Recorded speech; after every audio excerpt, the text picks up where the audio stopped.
Yes. Good morning and good afternoon, people of the internet. So, YouTube, Twitch, Kicksters alike, all around. It's story time. Oh, wait. Maybe story time with some noise. Mhm. Let me check. This is fresh. YouTube's going. Kick is going. And make sure. Yeah, mute that because I don't like hearing myself in the background all the times. Too close. Zoom in. Zoom in. Like that. This should be good.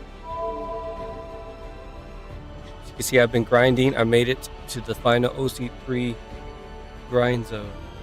But we're fighting Inghanguin owner. Okay. Let's see. Catching up. Alright. So since we're straight reading literally. Material story, event quest log, this one. And it should mark where I left off. Hell yeah. Wait, was I in section 9? Did I read section 8? Oh. I should go back and look at my own stream.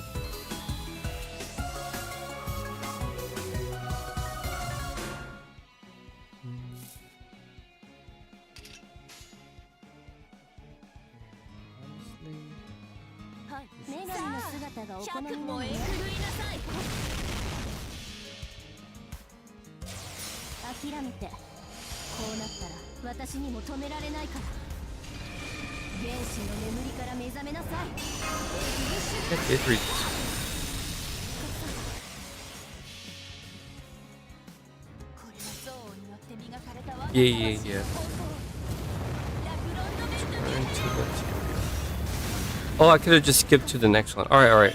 We were here. Desert in Bhutan. Yay! And just like that, we cleared.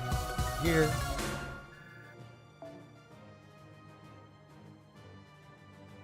Yeah, honestly, let's just do that.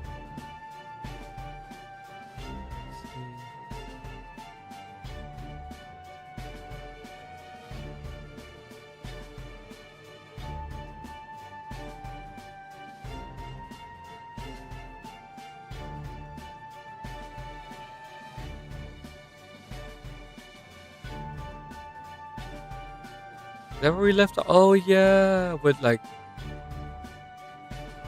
in the cave. That's what I was like. I'm looking at what we did last.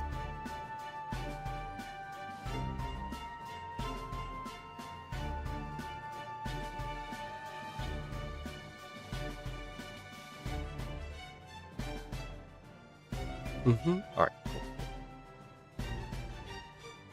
This is fine. It'll work out. Where's my story? Okay. Alright, you see, there are plenty of dates for everyone. Go on, don't be shy.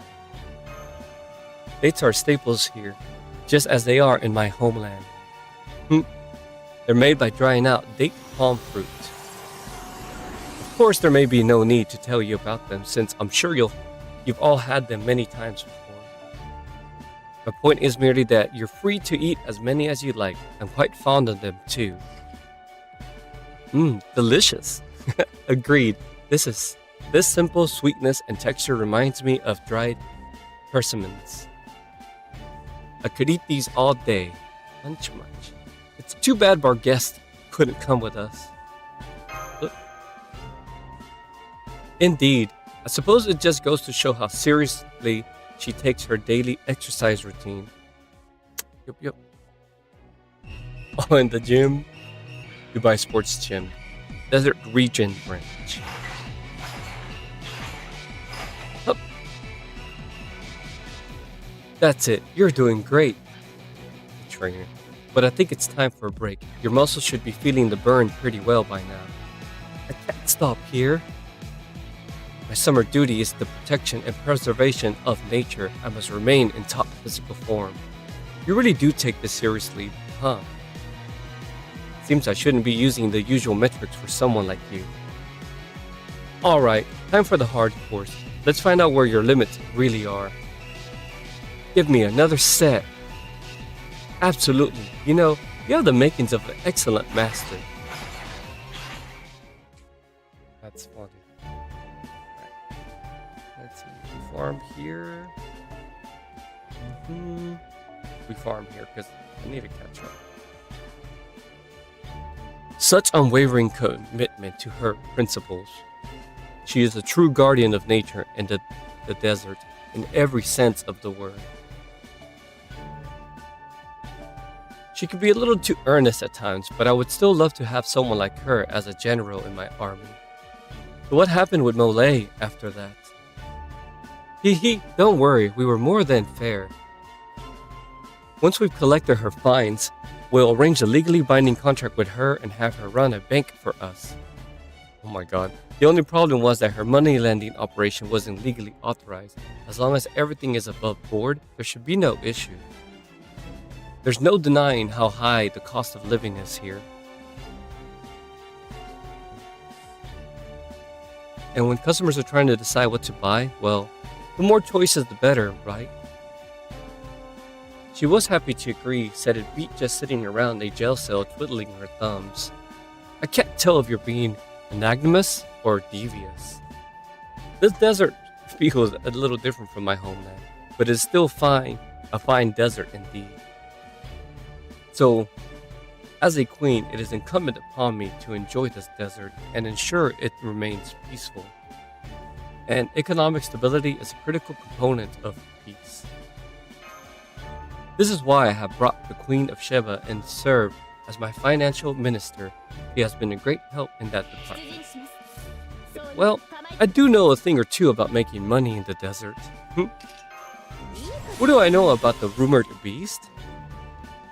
I have been vigilant, however, I have not noticed anything strange thus far. If we did have to contend with a beast, we would not have time to concern ourselves with a loan shark. I see. Then I guess there are no other problems out here in the desert, huh?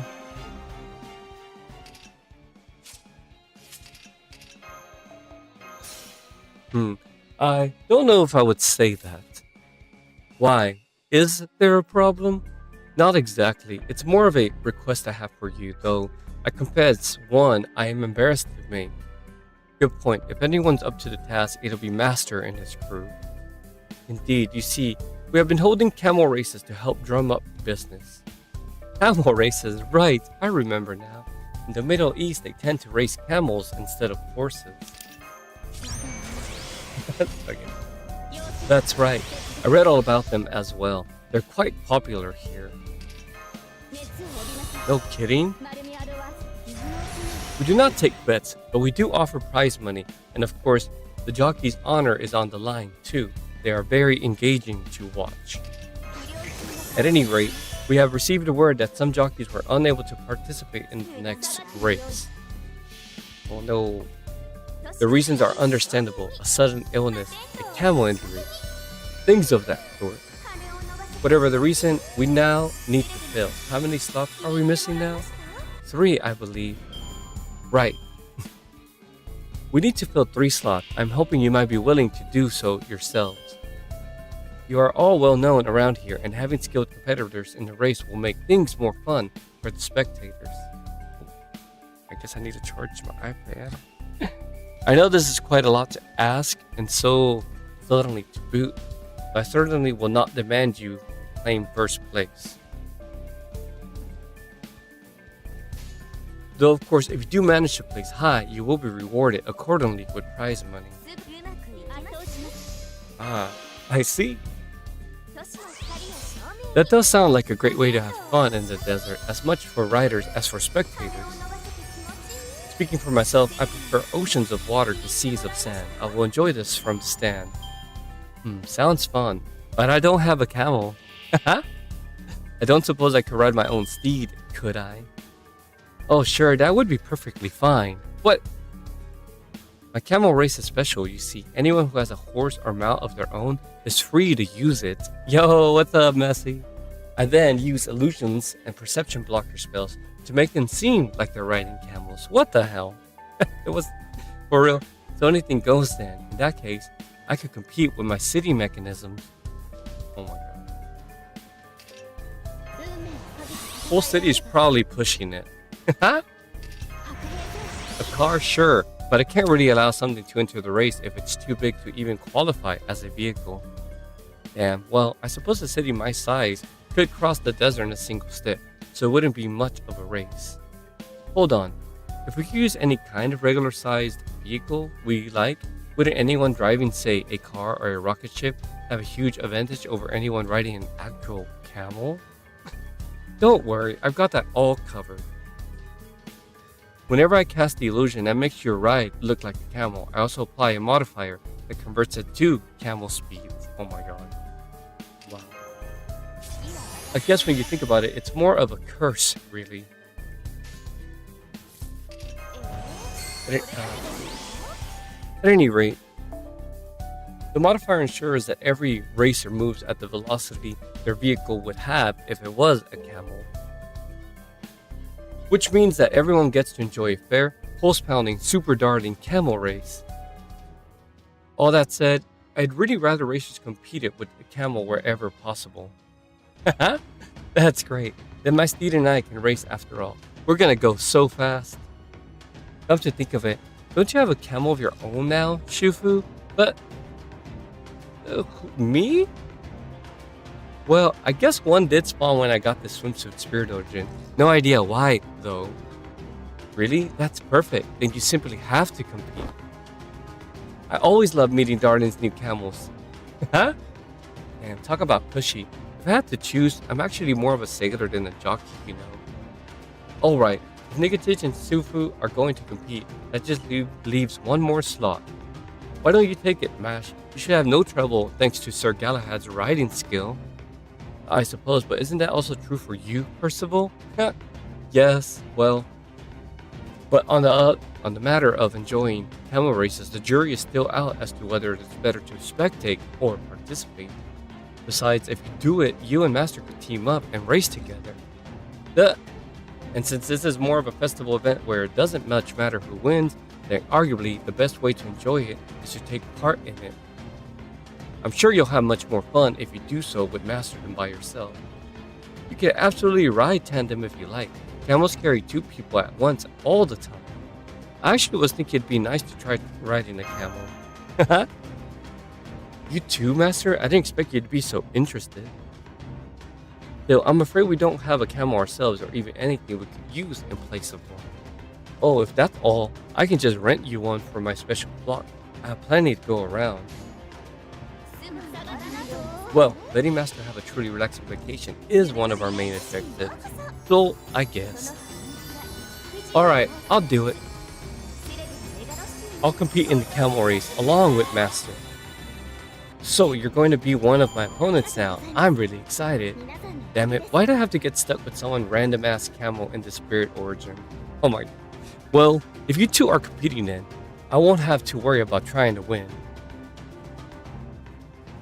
I don't care about races, so if you only need me to fill a spot, I'll just plod along at my own pace trying not to get injured. Besides, if I'm going to be riding my camel anyway, there are other things I'd like to do while I'm at it. What the fuck? Then, wonderful then, I'll show you to the starting line. We'll begin the race once all the jockeys are ready. So I suggest you take this time now to... the fuck? Moment. Are you three planning a race dressed as you are? Yes, why? Is that a problem?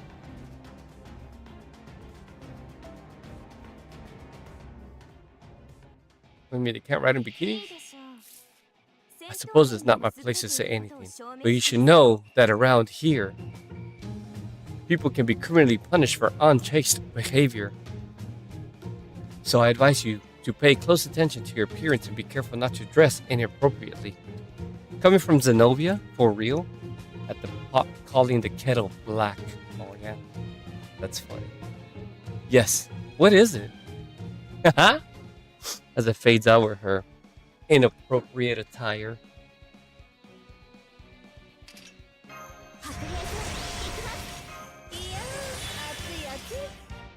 Alright folks, this is it. The moment you've all been waiting for. I'm Miss Jaguamara, your resident famously beautiful jungle idol who for some reason prefers doing play-by-play at this table. And with me to provide color commentary in the race's own executive producer, Shiba Nyan. Thanks for having me. Excuse me. I'm mainly here so I can watch my adorable camels giving their all from the best seat in the desert. So don't expect much from me. That's our Shiba Nyan for you. I wish I could finagle a job where I got paid whether I worked or not. Anyway, please give us the rules. Of course, they're very simple. Every racer must start the race on their camel. And whoever first crosses the finish line after passing through all the checkpoints is the winner.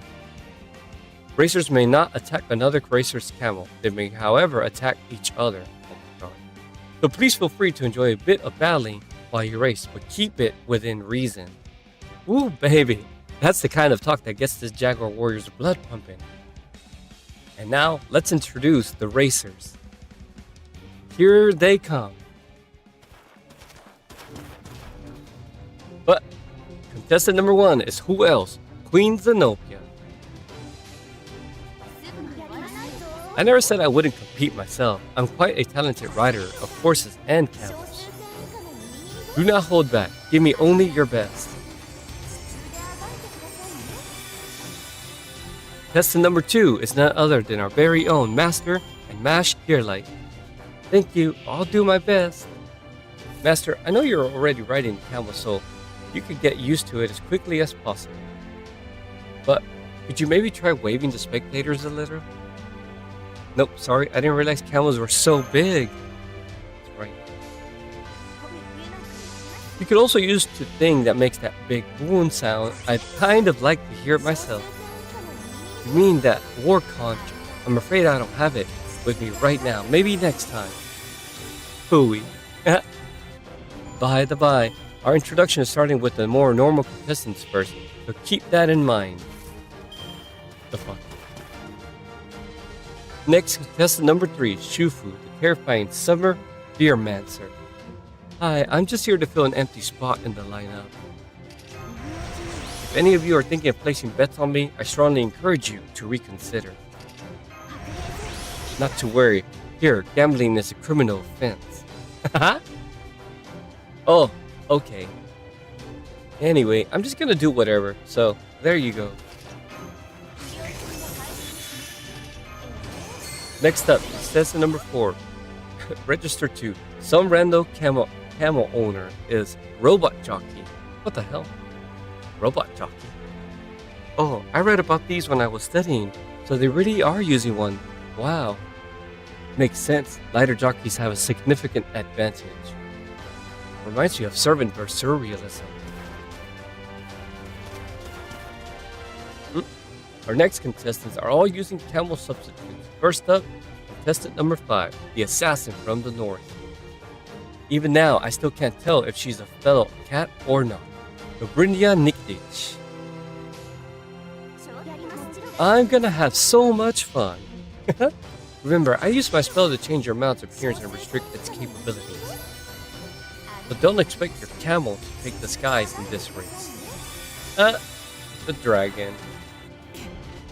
These next two I'm going to introduce together since they seem to be rivals.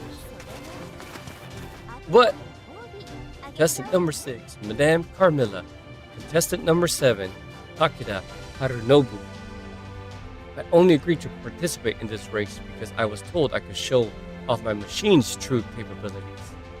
I don't know if I'll ever get used to driving across the desert on something that looks like a scarlet camel. And I thought we were here to prove which red sports car is the fastest. Seeing my Kurokumo transform into a camel gutted me. Still, appearances aside, my faithful horse-turned-car-turned-camel isn't about to lose. You'll be eating the Takeda camel's dust soon enough. Confident are you, little boy? You hold tight to that confidence, or this phantom thief will steal it. And your honor from right under your nose. Oh, you got guts challenging the Takeda. I look forward to seeing what you're made of, phantom thief.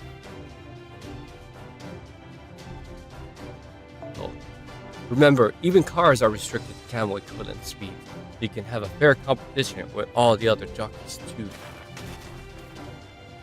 And last, but certainly not least, we have an unusual contestant who will be running the race himself. What? Oh shit! Contestant number 8, the terrifying speedster of China, Reed Hare. What? No, you got my name wrong. I'm Lubu. Oops. Must have been a mistake in your entry form. Sorry about that. Take 2. Reed Camel. Lubu. I take the liberty of casting my illusion directly on the contestant in this case. I hope you don't mind, sir. Not at all. If word got out that such a renowned figure as myself was taking part in this race, it could cause panic in the street. You simply did what you had to be done. Nay. So it's like instead of his horse face, he has a camel face. That's so funny. And that's all our contestants. Yes, there are 8 racers who will be competing for your viewing pleasure today. Wait, retry. Oh shit, what the fuck? Who will be the owned crowned camel speeds master when the sand settles? Stay tuned to find out. What happened? Resume? Did I die? What the fuck?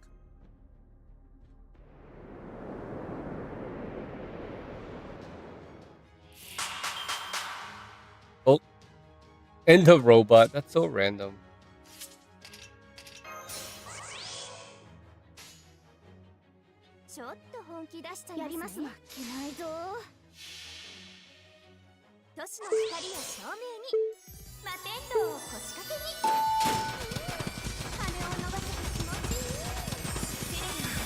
Cinema.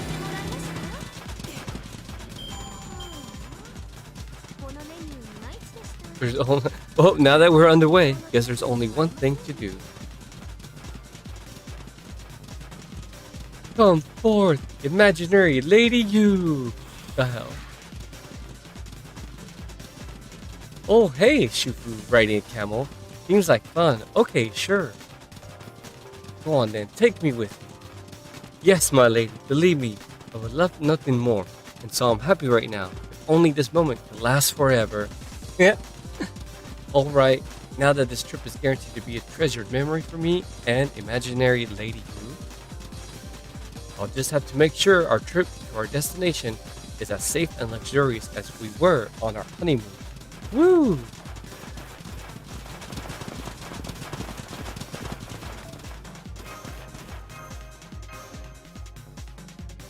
It looks like one of our contestants are already off in her own little world, but that should be entertaining in its own way. We're really just racing for fun out here, so as long as everyone's enjoying themselves, the rest doesn't matter. Oh, that didn't take long. The racers are closing in on each other. It looks like we're about to see some contact. We'll be showing you live video footage of each likely clash as they occur. And don't worry everyone, thanks to my spell, it may look like the contestants are fighting a typical battle. But they're actually all being very careful not to harm the camels even as they get in each other's way. The camels are just...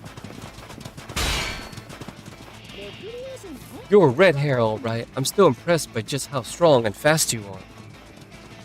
You're definitely a tough opponent, even as a camel. But that doesn't mean we're going to lose. I can just about keep up as long as I make good use of my Knight of the Round Table horsemanship.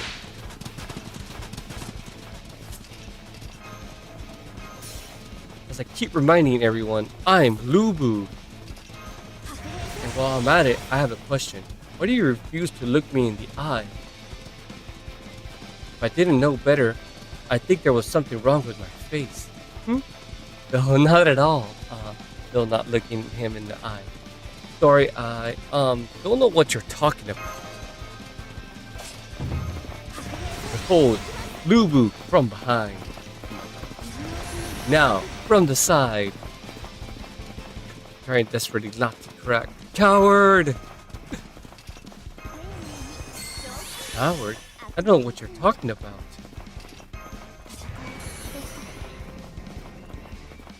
Who but Lubu could fly across these sands? They did call me the Flying General, you know. while I, Lubu, will always enjoy galloping across grassy plains.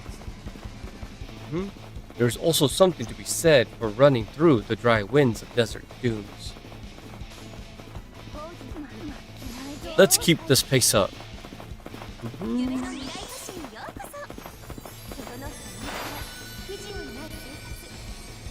I just realized I no longer see the road sign. Oh, this must be a cunning trap. The Kimendunjia. What? Sorry, but no. Yeah, this cat thinks you got so caught up in enjoying your run, you didn't even notice you left the course. But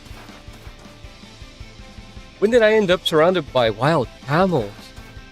Hold on, I can't run with you sticking so close to me. You must be fans of mine, no? I'm happy to sign autographs, but I need you to form an orderly line first. They don't want the autographs read here. Not bad, little boy. I'm still just getting started. You underestimate the cicada at all your own peril. Now, I'm seeing the camels that sounds like hot dogs, but they still just move at camel speed. God.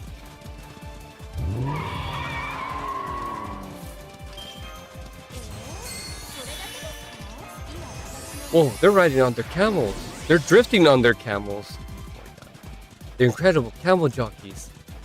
But isn't this the turnaround point? Yes, it is, and they both overshot it by quite a bit. Oh, it seems their rides have so much horse, camel power that they struggle with the tight turns. We can't hope to match their speed, but we can still compete by being smart about our route.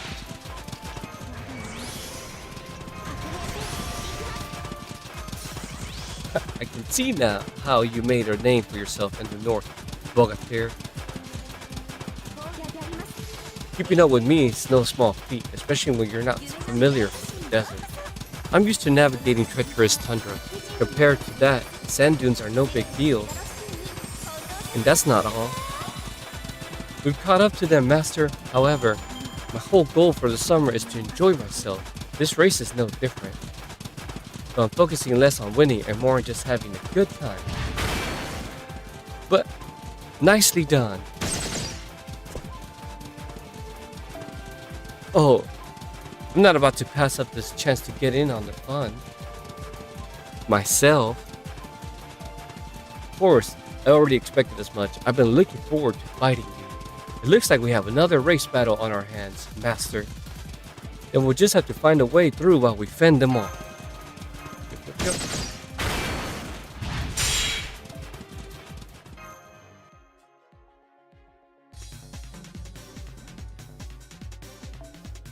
Alright, the front runner should be visible any second. Whoa, hold the phone. That silhouette looks like...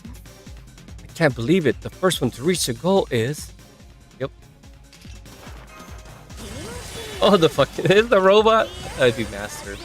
Robot jockey! Since he didn't get in anyone else's way, no one got in his way either. It looks like not having anyone paying any attention to him meant he could just run the race at his own speed. No, wait. By that logic, there's another camel still in the running. But... Oh, no way. Me and Lady Yu together forever. It's Shufu. Apparently, she's just been going at her own pace this whole time, and none of the other contestants have even noticed her. That's funny. Now, thanks to her employing the tortoise and the hare strategy, she's taken second place. It's pretty clear from the look in her eyes that she's still off in her own world, but it's like they say. The best place to hide a tree is in a forest. Maybe the best place to hide from reality is in fantasy. Oh wait, what's this? Oh, by the way, I can see Lord Xian Yu over there, but I'm gonna get going. Bye, imaginary Yu. Lady Yu, wait, Lady Yu.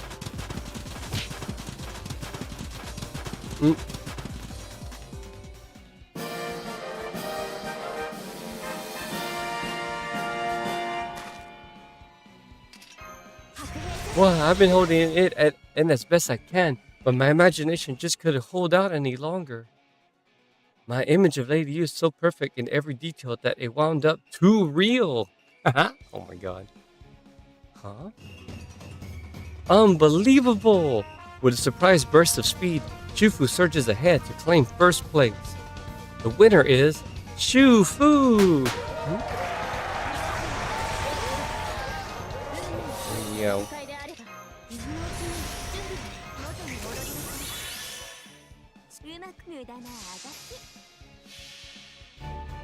Congratulations to all of you on a wonderful race. Now for the banquet to celebrate our contestants, our producers, and our spectators. Please enjoy the pleasures of the desert at night for as long as your heart desires. That's cute. That's the that's cute. Okay, what are we doing? Today. And of course, we mustn't forget to celebrate the race's winner. She is a true queen of tonight's festivities. I am afraid we do not have any alcohol, but at least make sure she has first pick of all our best meats. Hell yeah, best meat. Looks like your strategy really paid off. All I did was enjoy my imaginary date with Lady Yu. I might have lost, but I still had lots of fun. Me too, this was a wonderful experience. And it looks like Master enjoyed himself too. This gambit worked out great. Camel racing was already on our list of possible activities. So I'm glad to see you enjoyed it, Pat. Though I was surprised to see you taking part yourself. We even got some prize money thanks to Shufu's win, though I'd say everything worked out. Let's go. Money? I couldn't see the whole race since I had some business to take care of, but I did see you cross the finish line. You all did great. I knew this going in, but the desert really doesn't suit me at all. With so little rain or water around, I didn't have enough magical energy to make a small city-style motorcycle. Oh, I know what you mean. I miss being surrounded by water too. Not to say, getting by is difficult here.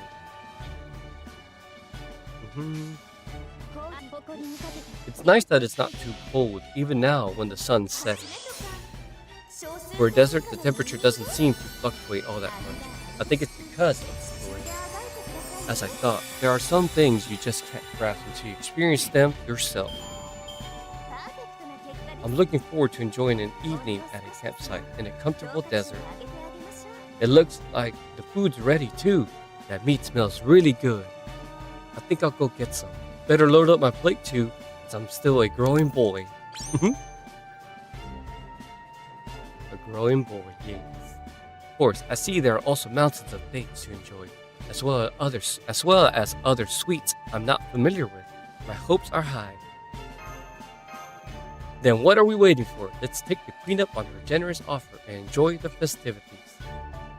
I just wish there was some good old-fashioned pirate rum to go around too.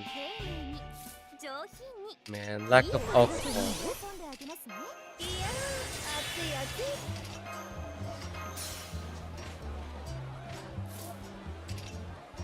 Maybe on FGO's 21st anniversary, they'll be like, we're all 21 now, so we can write alcohol into the story. Although it's been 11 years.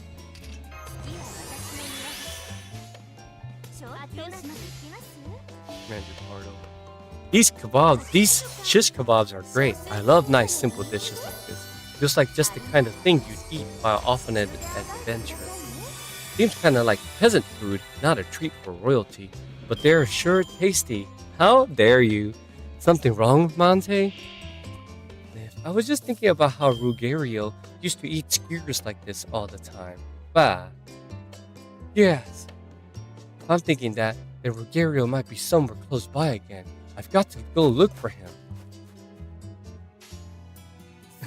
Hope you find him, but you probably shouldn't run around holding a skewer like that.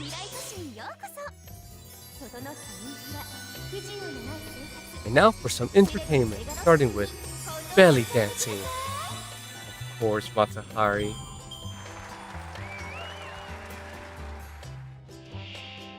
Next, I'll be doing a little fire dance of my own.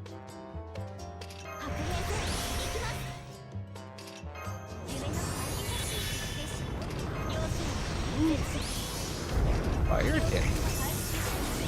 Those trails the flames leave in the dark are beautiful. Now, the finale. Uh, I love Master. Oh my god. What the? Surprised. I don't think you should be using the show for your own personal agenda. But whoa, cool! This is fun. Huh, Shinkin? It's so sparkly and floaty and burny. More. Oh, kids. Yay, dancing, performance. It's beautiful. I love it. Rita. I don't think I have her. Well, everyone, are you enjoying yourselves? Definitely. This desert banquet is awesome. Oh, bleh. Good. I am glad to hear it. Let me get a drink. Oh, I do need to change my servant. Okay. Right, Tamachi.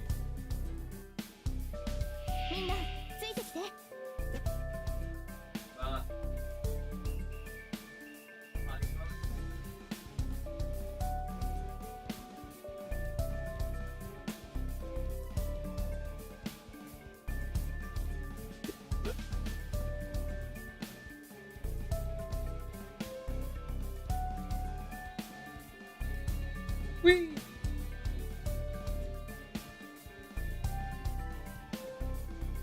I tend to go to bed early, so I just wish to check in before doing so. Queen of the Desert, I know I asked you this before, but you know how there's supposedly a beach somewhere around Dubai? You still don't have any idea how that might have happened or noticed anything else strange, right? No, unfortunately. However, I may have mentioned this before, but something does seem off. This is a good desert, there is no question about that, and yet I cannot help but feel there is something different about it. That may just be that it is not the desert of Palmyra I once called home. But for some reason, it also feels like the difference runs deeper somehow. At least that is how it seems at the moment.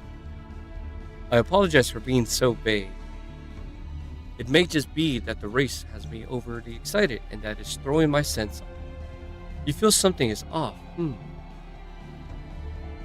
The opposite could be true. The excitement from the race could have sharpened your sense and helped you notice something you missed. If your instincts are telling you something, it'd be a waste to dismiss them out of hand. I didn't notice anything like that while I was racing, though I guess I did imagine Lady Yu so vividly that she might just show up in my dreams. How is that different from usual, you ask? It isn't. Wait, for me? Lady Yu! Oh, speaking of dreams. But it looks like this fair lady has already set sail for dreamland. Heh. So she likes to sleep even earlier than I do. Good. Drink.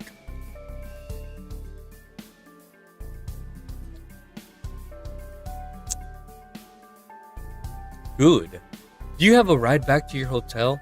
If not, I can arrange a car for you. Unless, of course, you would prefer to take camels instead. Camels?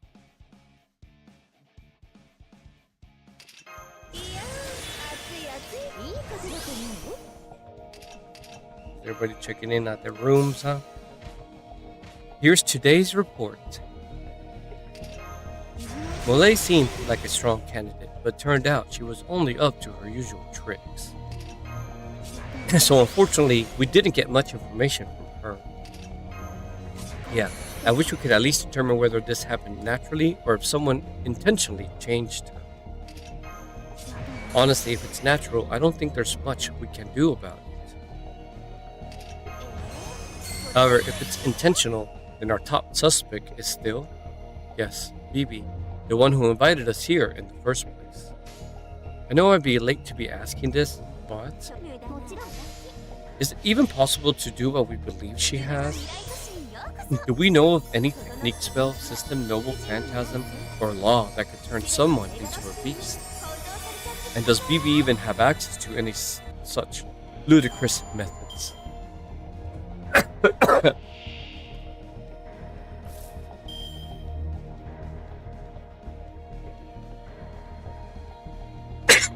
Woo, excuse me. Can I hear myself? I think so. Yes. Live stream there. Switch to that. Reload this. Let's see. Okay, that's off. That's good.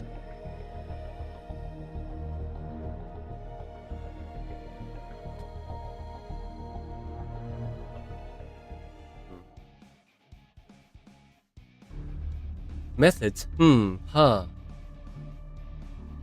don't know what they could be, but knowing BB, I wouldn't rule it out.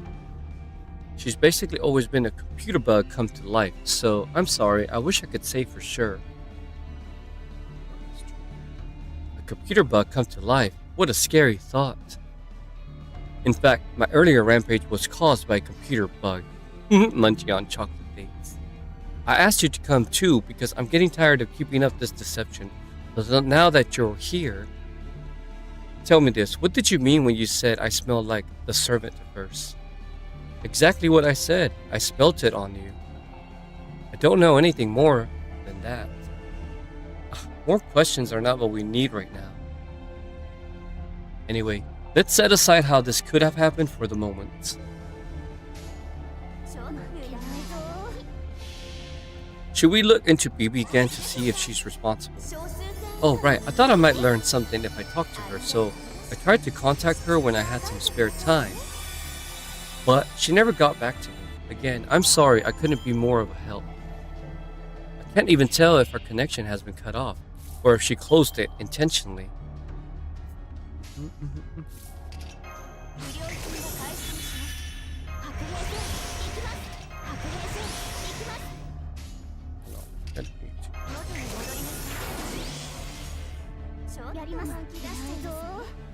When you stop to think about it, we really don't know anything. How did BB end up ruling Dubai? Right. I just remembered, there's something I wanted to say about this city. Its atmosphere feels strange. I don't just mean in BB's additions. There's something else, something I only realize now that we've been here a few days. See, so what have you noticed? Remember how Molay says she hadn't been able to perform her demon summoning ritual? If she was telling the truth, then whatever is so strange about this world might have something to do with it. Yeah, the more I think about it, the more I'm realizing this place doesn't seem normal. There's something that you'd absolutely expect to be here that I can barely sense. No, not just barely, I can't sense it at all. It's as though it just doesn't exist. What are you talking about? The scent of death. I am the goddess of the underworld, so I can obviously sense the presence of death. But I can't pick up even the faintest whiff of death in this city. The hell? I don't know why that is or how it could have happened, but I can say this for certain. There's something strange about this city. So we still don't know whether BB is involved or how she could have done this if she is.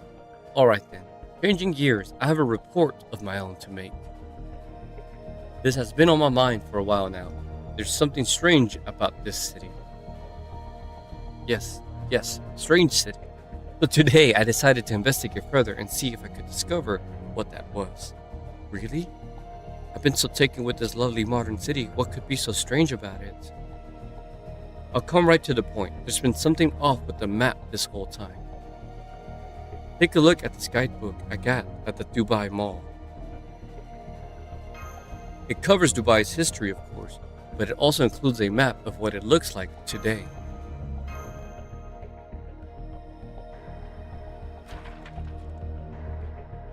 Yes, that's the same map we've been seeing since we arrived. What about it? Bluntly, it's wrong. I thought something about it was off from the start. No matter how I think on it, it just doesn't match with the map of Dubai I studied before we left. Not to say it's totally unrecognizable. It's little things like the topography not being quite the same, or certain buildings being swapped around. There is a plethora of minor inaccuracies. Maybe you're just misremembering? Not to mention, I know it's easy to forget, but we're actually in the year 2030 now, too. Isn't it more likely that in the time that's passed, things have just changed a bit from what you studied? That's possible, of course, but I'm not the only one who's noticed these discrepancies. Think back to when Passionate was telling us about Dubai. She studied it just like I did, and there were moments when she was confused just like I was, too. I think the difference between this map and what she recalled must have left her bewildered. Now that you mention it, I don't know anything about the supposedly absent scent of death. But I have thought there was something strange about this city as well. Like, most of the city is the same as what I studied, but there are some things that don't quite line up with what I remember. I figured I was just messing things up like always, but now... Well, I suppose that's still very possible the case. Anyway, I just thought I would let you know. Anyway, things like that have been nagging at me for some time now.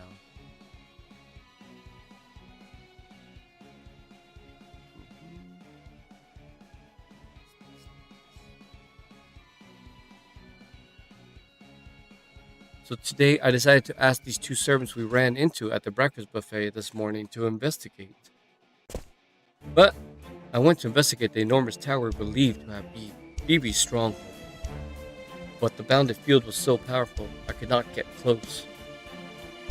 The same was true for the plaza and water fountain at its foot. I was afraid that might be the case, so it seems we really won't be able to get in unless we play by her rules. I accompanied Percival in a survey of the outer edges of the desert during the camel race.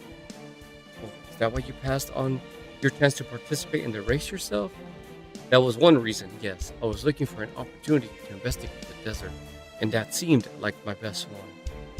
I would have liked to race myself, but if I had, I wouldn't have been able to focus on anything else.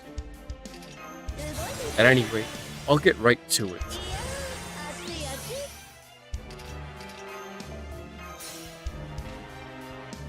Neither Sir Kotaru nor I were able to find the edge of the desert. Whenever we tried, we encountered a kind of lost woods phenomenon which kept us running in circles. Fuck. So even if they were to head across the desert in a straight line, there's no way for anyone to leave this Dubai. That's definitely not normal. No, it's not, but it is useful information. Now there's one more thing we can say for sure about the oddities with Dubai. We will need to keep it in mind. Of course, we still don't have anything conclusive to go on. So I'm hoping you two, Ninja, will continue to work for us as our safety net. Can we count on you to keep helping Master from the shadows? Indeed. Yes, of course. If things take a turn for the worse, and something bad does happen, we will end it in the shadows before Master even notices, that he may continue to enjoy his vacation in peace. That is how a first-rate ninja operates. Hiya, ninja vanish. Of course, the best possible outcome of this is concluding the trip without anything unusual happening. It's still entirely possible that Ereshkigal's beast transformation was just a coincidence, and it will fade away on its own with no one the worse for wear. Right, however, now that we've come this far, we can't afford to let our guard down. Tomorrow is the last day of our tour. Our job remains the same, and one aspect of it is to gather as much information as we can about beasts, so we can deal with this one properly and safely if it comes to that. There's something strange with the city itself. Learning more about that could be helpful. However, even if nothing further happens with this beast matter, we still have another order we must fulfill at all costs. We need to keep that we're doing here secret from the others. And make sure everyone returns from this summer vacation refreshed and rejuvenated. Yee! Section 10, hell yeah. Old Dubai Golden Prince. I should be able to finish this today.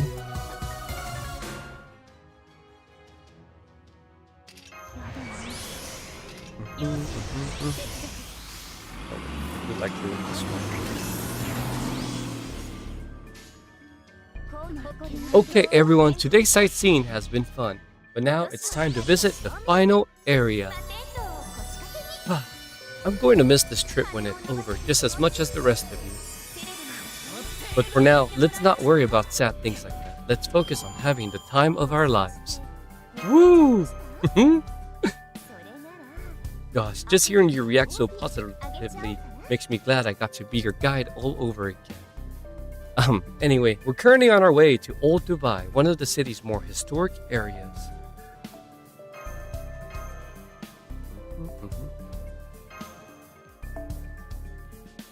The old-fashioned buildings are very distinctive, but the area's real heart and soul is its three major souks. Oh, souk is the Arabic word for market. Anyway, the three big souks consist of the gold souk and the spice souk, which are both self-explanatory, and the old souk, which deals in more traditional goods like textiles and handicrafts. Where would you like to start?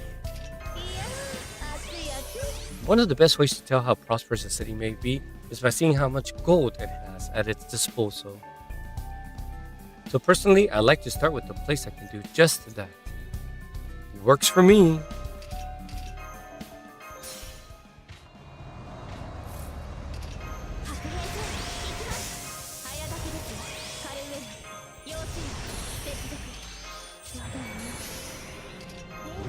So golden.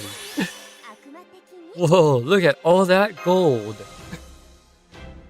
I've never seen so much gold jewelry in a single store window before. And there are so many windows like this. So much sparkling, it's amazing. There sure are lots of similar shops all clustered together though. Is there a reason they have to be like that? But this girl seems the same today as she's been for the last few days. Or at least, I get the sense she's still trying to act like she usually does. Which would mean she and Master haven't made any progress on the situation either. It looks like we'll just have to stick with the plan of trying to gather information while we enjoy the trip. It looks like Mash and the others are still unsure if the beast even exists. But they're still trying to gather information while carrying out their mission. I just hope no news continues to be good news. But I knew it. There really is nothing like the glitter of gold. Do you like it? Oh, yes. The heat and glow of this market is just like what I saw in the daily lives of the people I knew so well. I feel very much at home here. Just watching the hustle and bustle is enough to raise my spirits. That's great! I find this place nostalgic as well, though I can't say why.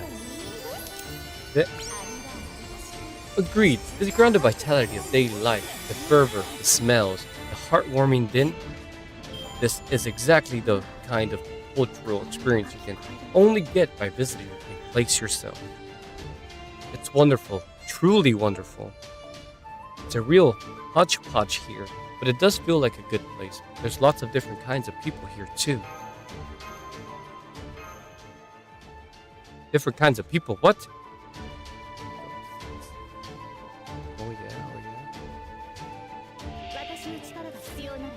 Anyone and everyone that likes gold. Why don't we try going into one of these shops ourselves? Let's say that one.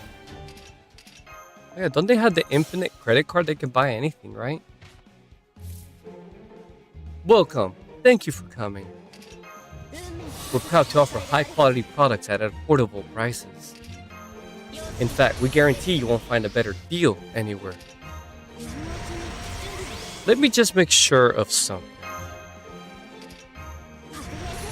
Yes, of course. This gold isn't fake, is it? Oh shit.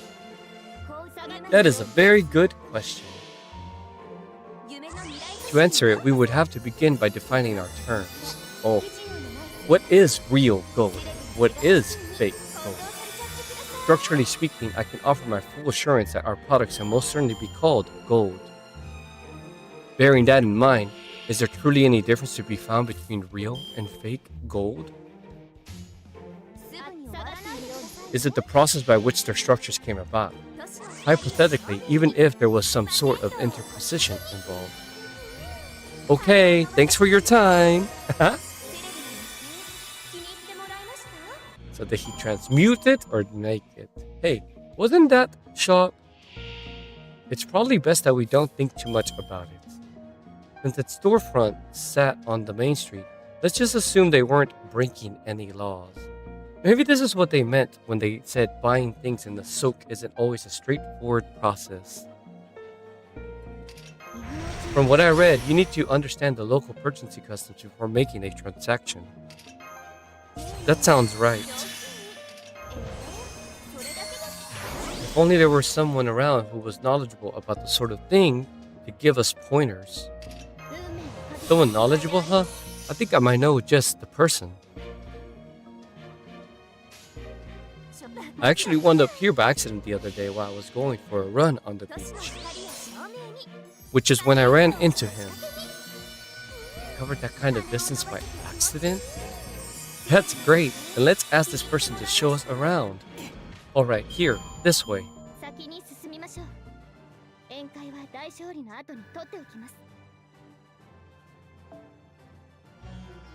Hey boss, you sure we can't just keep hanging out around here? That's bottom. I know, we shouldn't, but I just can't handle this heat. Yeah, I get you, it's so damn hot here. It's freaking pissing me off. You know, boss, if we're gonna be swimming in sweat anyway, how about we go work up a proper sweat? What? You want to go back to that gym? Are you nuts? Have you already forgotten what that trainer did to me?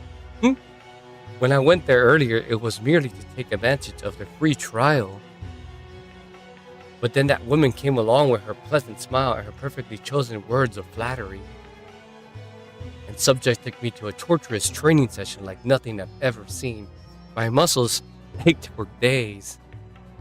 No doubt she's the kind of twisted deviant who gets her kicks out of legally sanctioned persecution of royalty. Wow. His Hakuno, yeah? Achoo! Huh?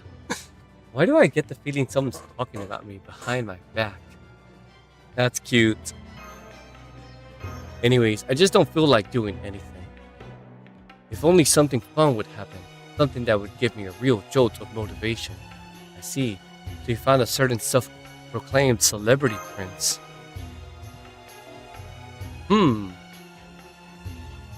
Oh, it's Karna. You're back. And you brought Master with you too. Welcome, welcome. Looks like you're all here today. You came to tour the markets? Something like that. What brings you two here? Can't you tell I'm relaxing in a beautiful place befitting my royal person and perfectly suited to my taste to boot? I bought it to serve as my home base during the summer vacation. But at first I thought it was a bit common for someone like me, but since it's located near the Gold Soak, I had convenient access to purchase enough beautiful and luxurious decor that it finally began to feel like a second home. I know it's so dazzling here, it's actually painful to try to take it all in at once, but it sure suits the boss, yeah? Of You did always love the glitter of gold. Well, of course, why do you think they used to call me the Gold Prince? I'm just a Brit, I'm just as brilliant as gold. But it's still not enough. Not nearly enough. One of my dreams is to buy as much gold as I possibly can, use it to decorate every corner of my dwelling, and build a golden city that even rivals Indra's own kingdom in the heavens. What's that? You can't wait for it to be completed? Imagine how I feel. Wahahaha. Well, I have an undeniable appreciation of gold that would make for a very crass way to build a city. Imagining it now, I can't possibly see any way it could be beautiful. Hey, forget your imagination. Trust my impeccable sense of aesthetics instead.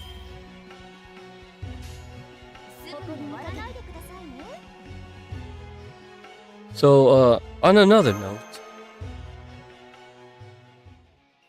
you don't know how to go about buying things in the soul?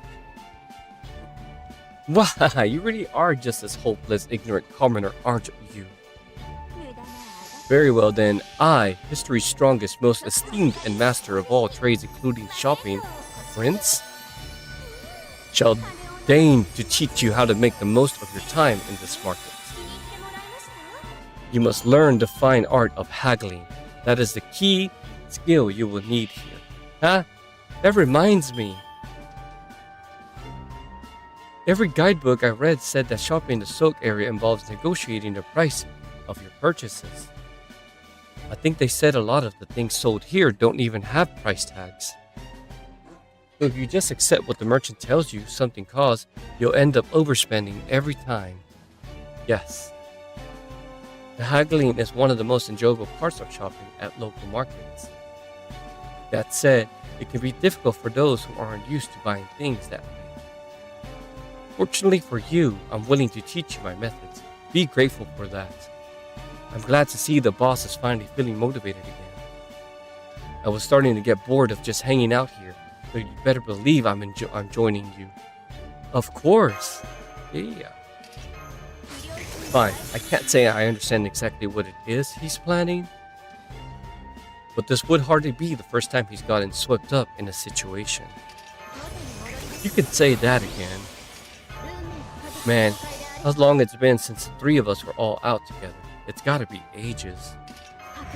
So we're adding 2 to our party today. Well, the more the merrier, I guess. Now that you mention it, there are a lot of people here. Too many. The soaks have a lot of narrow paths and I hate feeling confined. So some of you will need to stay here to guard my home and gold while I'm gone. I'll stay. Wasn't exactly excited about wandering around in the heat anyway. I will too. I can handle normal shopping just fine, but I'm not cut out for haggling. Oh, don't worry about me. I'm happy to take in the soak experience just by walking around the nearby area. Plus, this should make it easier to investigate the city further too.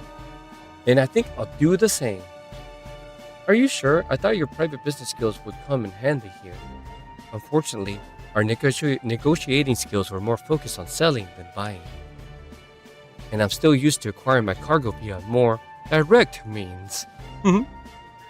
When it comes to getting something that I steal, you can't beat the scent of gunpowder and dried blood on a cutlass. Like any self-respecting villain, I agree. Reach for the sky, your red beans, or your life. That's what you have to say to get all the sweets you could want for free.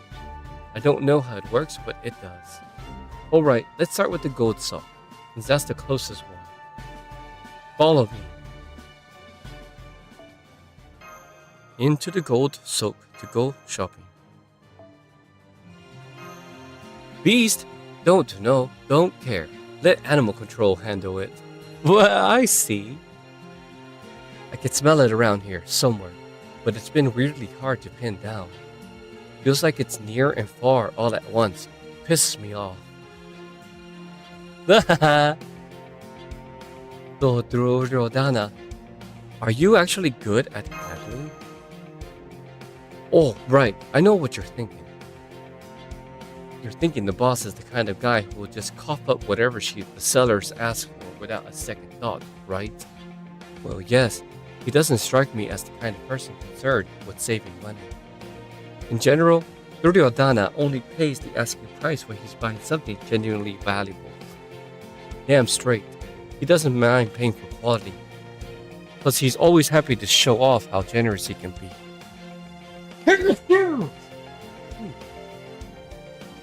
Excuse me. But he's also real sensitive to being ripped off, or even just when things are marked higher than they're worth. Because just being willing to swallow the sticker price like that means you don't know how to tell quality from garbage. That's when the boss utterly dismantles them with cold, calculating logic. By the time he's done, you almost feel bad for the merchant who tried to rip him off. Hey Karna, remember the time Dual Sasana almost bought that lame-ass jacket before the boss stopped him? Remember what happened to the merchant who tried to pull a fast one on him? I do. In the end, Duryodhana got him to promise he would make new clothes for all of his younger brothers. He was in tears when we left. But that's the one. I guess you could say the guy was asking for it. But what's that? Are you gossiping about me back there? If you got something nice to say about me, speak up and share it with the world. We were just talking about how good at haggling you are. Oh, well, I'm okay, I suppose. I mean, I'm the greatest prince who ever lived. Obviously, I have a keen eye for the truth and the real value of things. Perfectly natural. Don't make such a fuss over it. Alright, let's start with this store.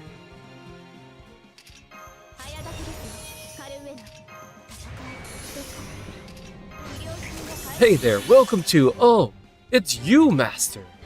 This is your store, Kintoki? Of course. Nah, I'm more like a part-timer that got promoted to manager. So how about this market, huh? Talk about golden as far as the eye can see. I was just bumming around taking in the sight when I happened to hit it off with the shop's owner. One thing led to another, and now, here we are. It's one of those things where you get to mix business with pleasure. Pretty sweet deal. Anyway, just so you know up front, I take this job seriously, so don't expect any discounts because we're here because we're friends. That said, I ain't gonna try and pull a fast one on you either. You gotta be fair when doing business after. Uh-oh. What's up? Well, like I was saying, the boss got no problem with haggling things down to fair prices. But I'm honestly not sure what he's going to do when prices start out as fair as they can get.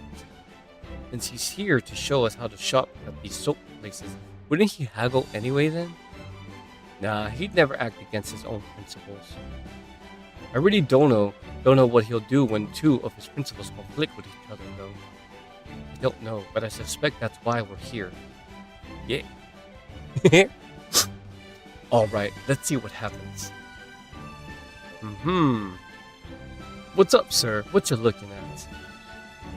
Wait, dude, I just noted those sweet golden accessories you're wearing. Awesome stuff.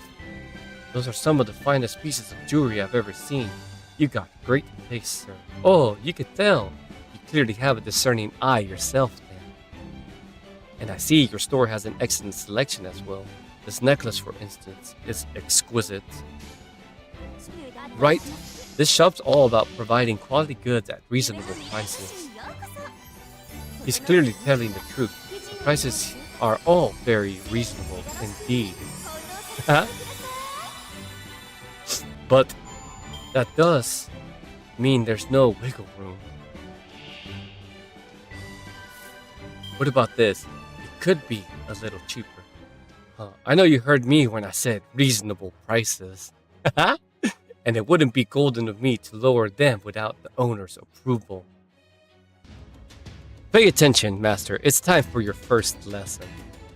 When you look at an item, look at its seller as well. That's the basis of all negotiation. Take this man here. I can see exactly what to do get him to bring down the price. That's it. I don't love using this method, since it reminds me of a certain someone I absolutely can't stand. But nothing I can do about that. The point is, I know how to work men like this. I read him as the kind of guy who values strength above all else, and loves testing his own against others. In which case, how about this, my good man? If you can't work with us on the price now, why don't we play the game first? Oh, this one of those things where we flip a coin or something, and if you win, you get the discount you want. That could be kind of cool if the store was running some kind of campaign to drum up business to go with. But it wouldn't be golden to me to accept a customer proposing that without. How about a sumo match? You like that kind of stuff, you know?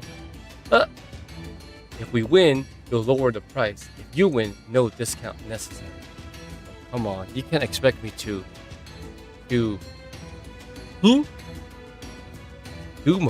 Sumo, huh? Who would I be competing against? Me, I'll do it. I've heard all about Sakata Kentoki and his monstrous strength, and I've been wanting to test it myself for a while now. So come on, let's have a good, clean match. Hell no! Huh? Look, it's just, No what? Too close, damn it. This is the whole problem with Summer Spirit Origins. Look, you didn't do anything wrong. This is my issue. I still got a long way to go in this area. My point is, I couldn't go all out if I had to fight you. I'm sorry. Aw. Personally, if we do this, I'd be real interested in facing off against you yourself, sir. I've had some real great sumo matches with Bima, and they say the two of you were rivals. You fool. Why did you have to say that name? I was already in a foul mood, just thinking about him. Also, we're not rivals. He and his cohorts are just a bunch of ne'er-do-wells who refuse to stay in their place. Still, if you can keep up with Bima and his ridiculous strength in a sumo match, then it'd be a real pain for me to face him myself. I mean, I'm sure I wouldn't lose since I'm perfect in everything, including raw strength. But if I did somehow lose, I wouldn't look an utter fool. No little trinket is worth that risk. But if not me, then I'll handle this, Duryodhana. What? You, Karna? I get why the boss wouldn't want to do this, but looking at our builds, wouldn't having me do it make more sense? No, sumo may be a contest of strength, but that doesn't mean the larger contestant will always win. It all comes down to balance, grasping it, protecting it, disturbing your opponents, and so on. If you can do that, victory is in your grasp. Well, you do sound like you know what you're doing. I do. Lately, I've been observing how something large, heavy, and unusually shaped moved with its complex center of gravity. I now know very well how it moves and how it does not. I can see those sorts of things very clearly, so let me handle this. Ha ha ha. I have no idea what you're talking about, but I like that confidence. I knew I could count on you, my friend. Alright, I leave this in your hands. So you're saying there's more to sumo than just power and Volcom. I like that. You're on, Karna. You're as worthy as an opponent as I could hope for. Let's have a good match. No need to hold back. And he's at a level where build don't even matter. His spirit origin's practically bursting with power and that light in his eyes. Man, oh man, this is gonna be so fun. Alright, let's do this thing. Time for a super golden battle, baby. He sounds like he talks like that. And of course we win because we were through story already, right? That's the realization. Stop! What is it? Neither of us have landed a decisive blow yet. I know, but damn it, I can't believe this.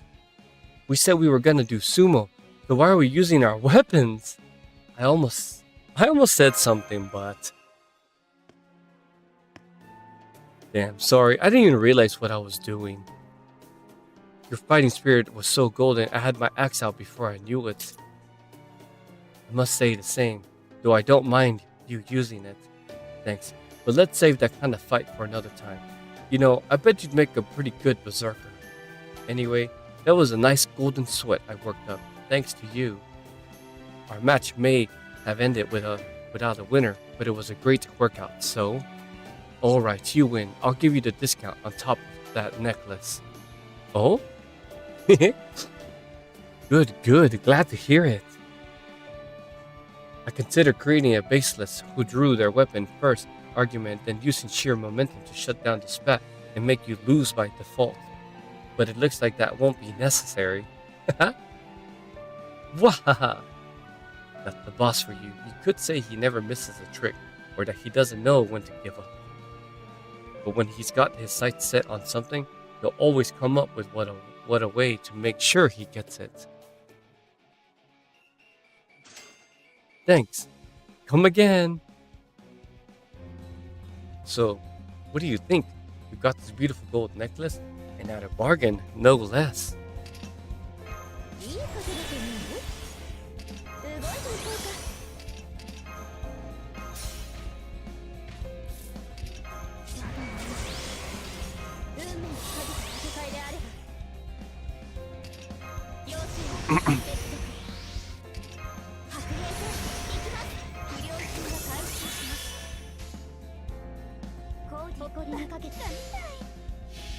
And it's all thanks to my resourceful negotiation tactics and willingness to get my hands dirty. I think we might need to recheck how we define resourceful. Also, you didn't actually do any of the work. What do you mean? Karna's achievements are my achievements. I mean, we're talking about Karna here. Well, I did learn. What did I even pick? I learned something from this, I guess. Right. Alright, let's head to the next soap. How about the spice soap? I bet we can find another good shop to teach you more about haggling there. No objections here. Please lead the way. Section 11, a spicy dish.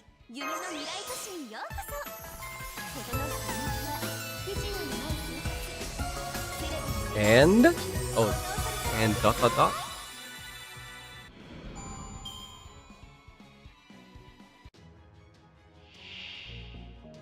Whoa, I should be able to find all sorts of rare and unusual tea leaves here. What a treat. Speaking of treats, Lord Rikyu, please don't forget to also pick up some dried fruits to go with them.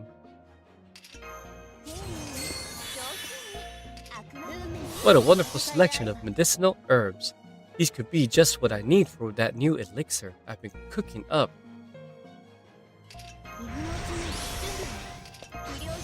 Oh, hi. You guys are here too, huh?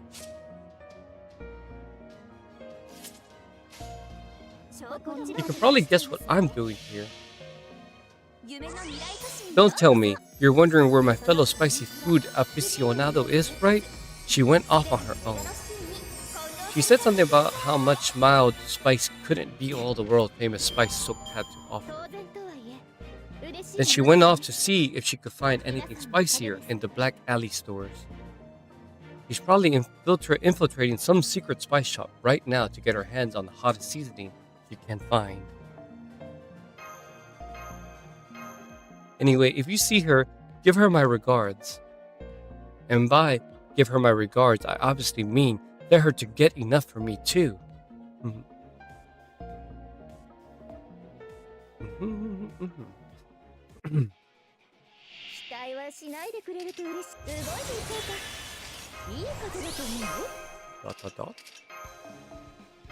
Oh, that's strange. I thought you would be surprised to find me working at a spice shop. And yet you're looking at me as though it makes perfect sense for me to be here. Well, yeah, I think we have a pretty good idea of how you ended up in this position. So what brings you to this shop? What else? We're here to buy spices.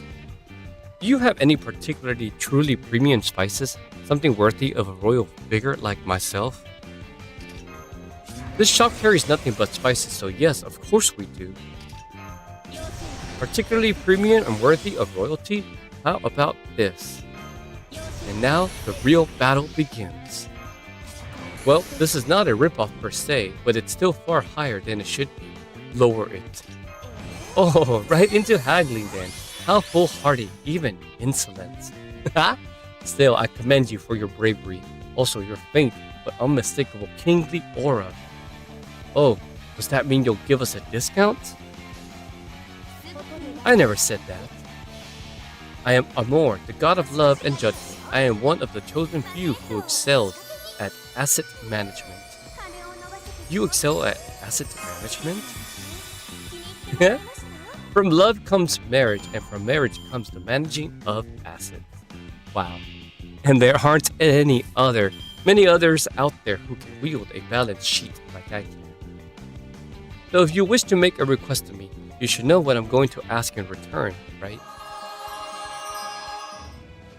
Art thou prepared to undergo my trial? Trial! What the fuck? Bright, so bright! I need to put off sunglasses. Damn it, I can't see a thing. Can't you turn that down and just let us do this like normal people? I was hoping to at least project an air of grandeur and majesty. Oh, fine. So, what kind of trial did you have in mind? If you want me to lower my prices, you'll need to demonstrate how much you love spices. So for this trial, I bet none of you even imagined anything so innovative existed. You'll need to eat super spicy curry. Nice. Hey, master, time for lesson 2. Sometimes the seller will offer a proposition in exchange for lowering the prices. Generally speaking, it's fine to accept them. However, the important thing is to make sure you only do so when you can sweeten the deal for yourself even further. So on that note, of course we'll accept. Really? I haven't even explained the basic rules yet. How very brash of you. Anyway, your trial is to eat every last bite of curry, which I will make with my secret stash of spices. I find it extremely mild, but, well, I cannot speak for the uninitiated. But we just gotta eat some spicy food. Leave this one to me, boss. Ashbatam? It's okay, boss. I know what you're gonna say, and I already accounted for that when I volunteered. See? Very well then. Tell me this, shopkeeper. Approximately how spicy are you planning to make this curry? And how much of a discount are you going to offer? Since this curry is mild for me, I'd put it about a level 10 in terms of spiciness. I think that's worth a 20% discount. Understood. Then make it twice as spicy, but in exchange, I want you to give us 50% off. Wow. That much? Are you sure about this? It's like I told you, master. Accepting the seller's proposal for a discount as it was given is a rookie mistake. If that's all the backbone you can master, you'll be sitting duck for any bullshit package deals they want to upsell you. A truly first-class haggler knows how to appear to accept the seller's proposal, only to turn it to their advantage.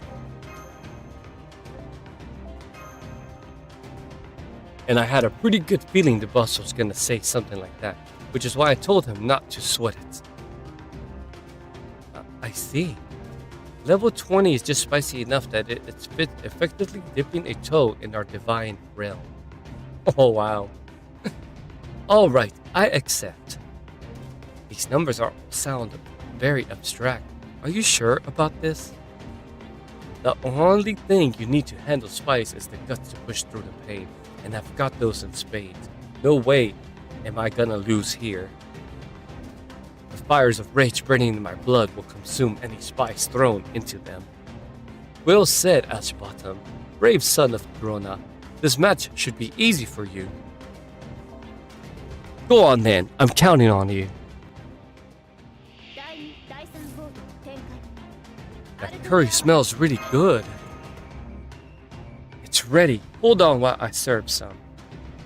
Incidentally, I decided to serve it with rice rather than not. Hey, master.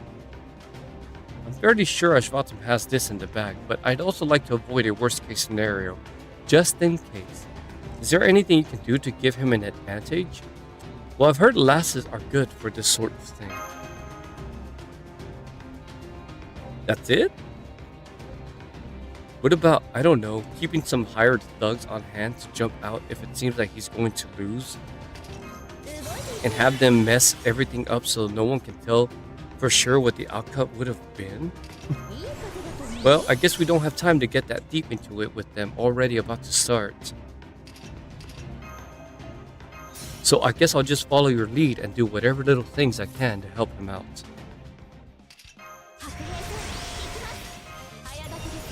Okay, it's ready. Dig in. I've had my share of spicy curry. Who do you think invented it? What? Oh shit.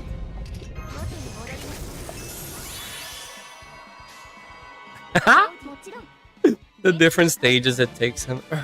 Chiba, give me strength. Piece of cake.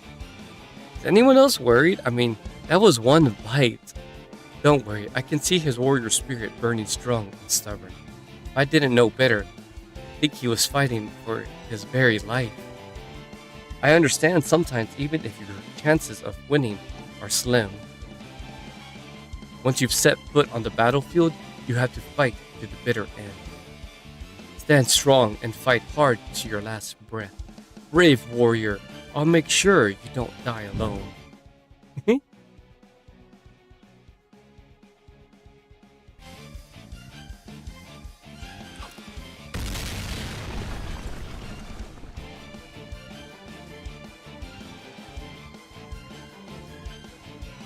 Huh.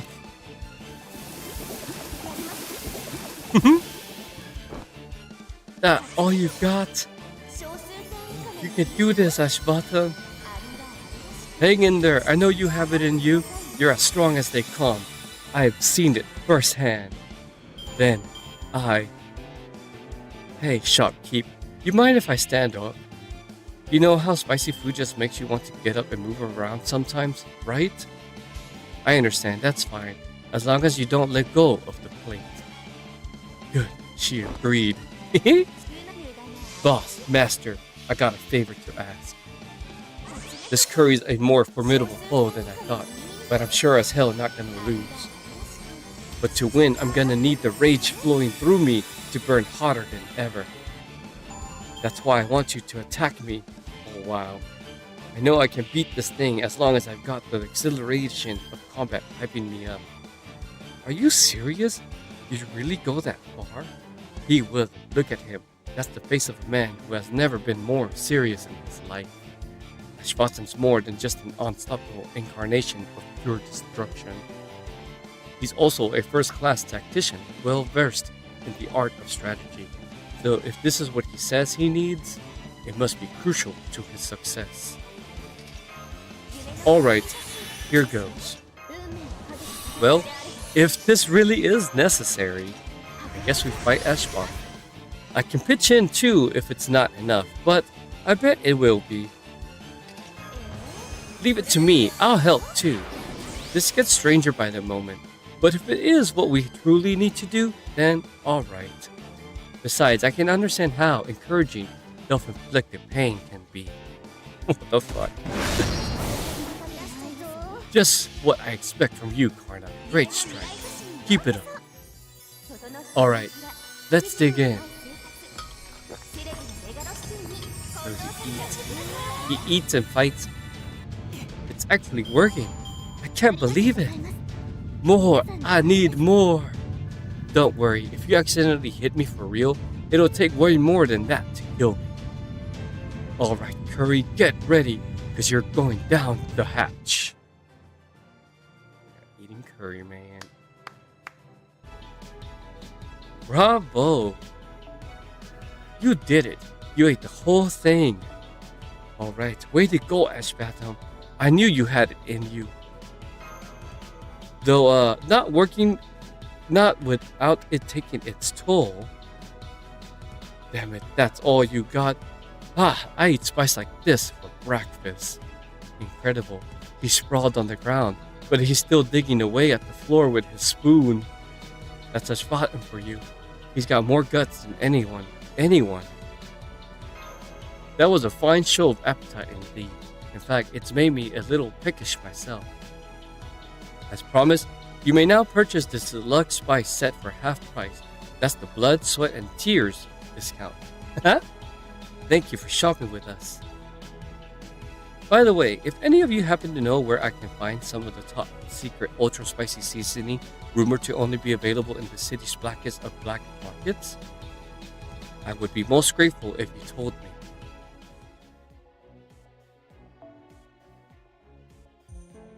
Phew, there. The world's finally starting to look normal again. Thank you for putting yourself through that. I never knew haggling could be so dangerous. I may have employed some unusual tactics, but this now makes 2 successful negotiations in a row.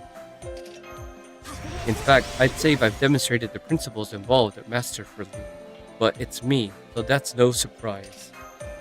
Now we can go on the next event, the Old Soak, in peak condition. Wahahaha! What did he mean by that?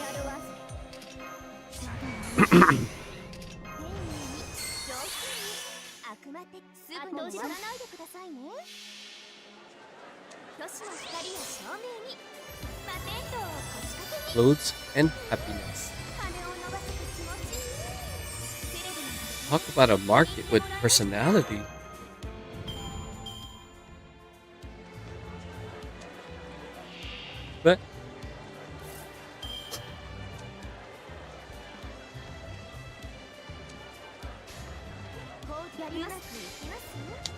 But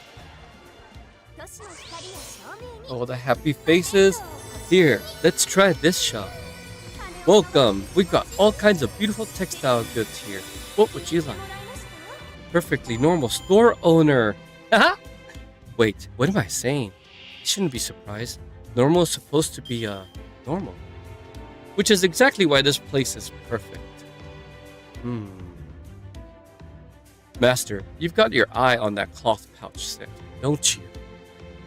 Don't try to deny it. I noticed you looking at it longingly.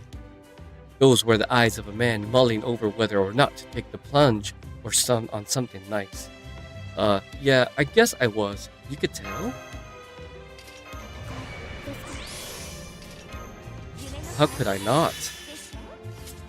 Now, by my estimation, this set is priced well beyond rip-off range. So you're going to haggle it down to something reasonable. Now that I've given you a master class in how it's done, this should be easy, right? Sure, I could just buy it myself, but where would the fun be in that for you? No, the greatest happiness to be found in this soak lies in finding something you want and striking a bargain for it yourself. And what kind of soak guide prince would I be if I didn't let you experience that joy for yourself? I guess there's no substitute for haggling yourself. Okay, I'll try it. Well said. Just don't forget how kind and considerate I can be even after you get back to Chaldea. So you're interested in this pouch set, sir? Very well. I can let it go for this much. How does that sound? Nope. Yes. Ah, surely you must be joking. I'd go out of business if I let my wares practically walk out the door like that. This is the best I can do. Still not enough? You're good. Thank you for shopping with us. What a lovely set of pouches you purchased, Master. So did you have them gift wrapped? Because I wanted to bring a souvenir for everyone who couldn't come. What a lovely idea. I'll have to try looking for some souvenirs myself if I can find the time. Every soak we've been to has had such wonderful things for sale, haven't they?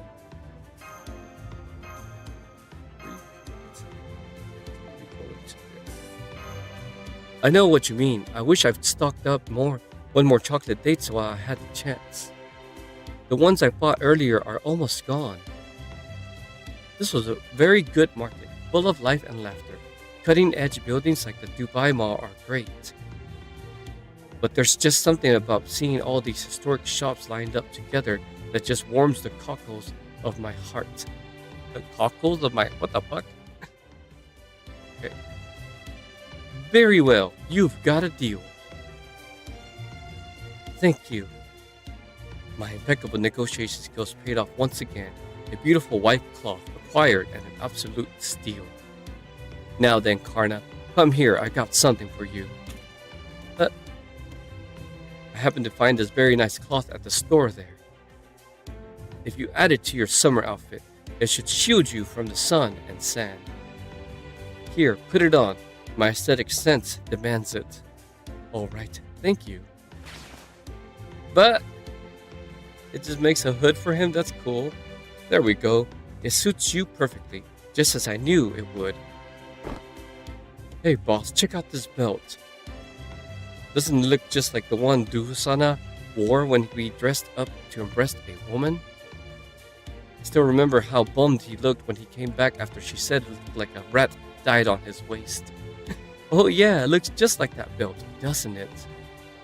Alright, I'll buy it for you, Ashibata. Oh, hell no.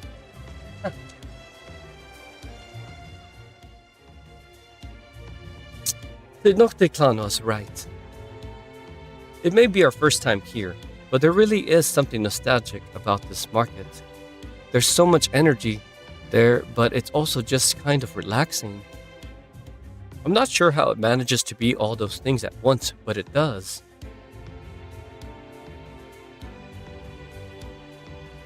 I hope I can hone my haggling skills to the point I can go shopping on my own one day. Yes, Mash. Speech skills. Oh. We had a lot of fun at the soak, huh?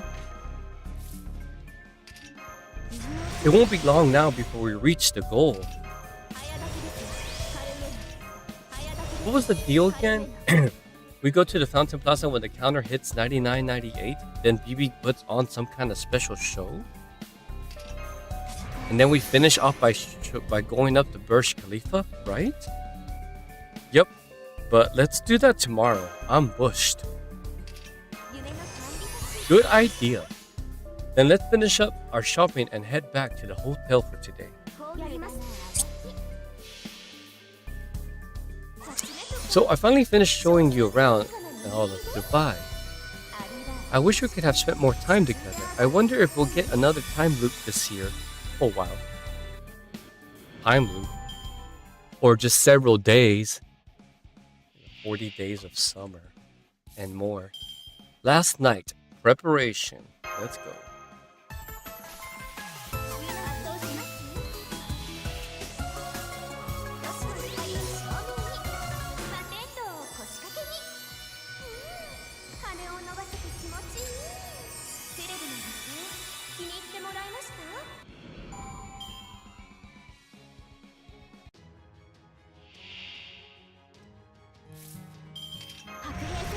You're not scared that our trip's ending tomorrow? Me? Me, the dread Queen of Kerr? Don't be silly. Okay, maybe. I was a little anxious when this all started. But now I just keep thinking about the why of it all. The why, huh? Specifically, why did I end up like this in the first place? Now that we're coming up on our last day here, if Bibi really was behind it, then, like Lip said, she would have done something to mess with me by now. But instead, we haven't seen her at all since she gave us those credit cards at the mall. At the time, I already had this horn, but she didn't say or do anything about it. Now I'm wondering if Bibi might not have even noticed. I don't know about that, but... Oh. I was tapping the wrong screen, that's funny. Seeing as nothing else has happened, it might just have been some kind of naturally occurring phenomenon. At least, that's what I'm thinking now. It's still kind of unsettling that I can't seem to smell death anywhere in this city. I thought there was a chance things might be different at the soak, but they weren't.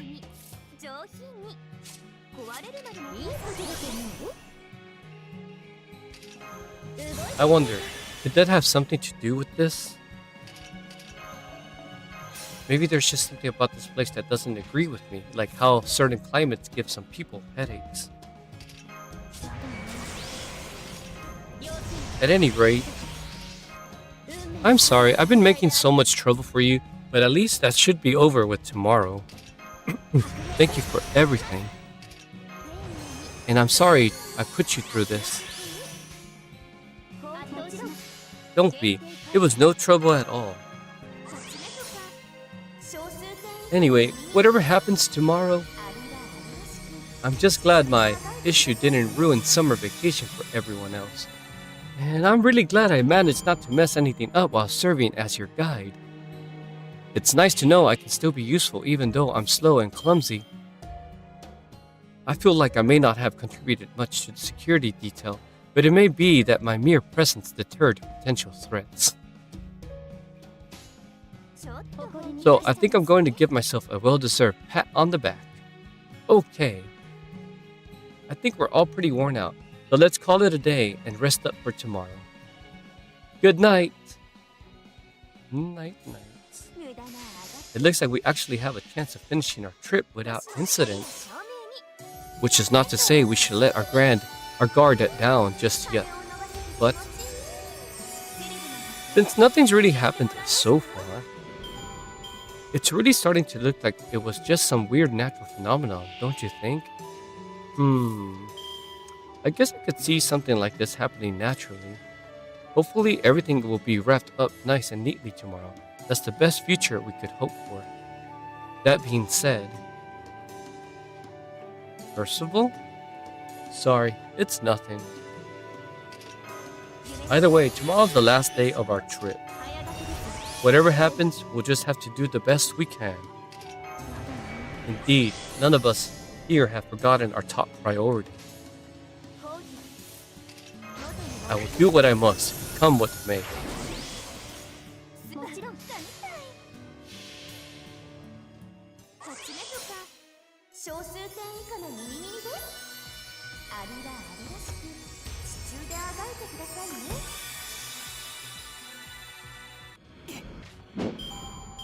Or not fighting? Who's there?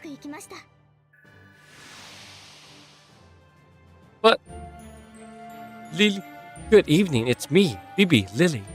It looks like you all had fun at the soak.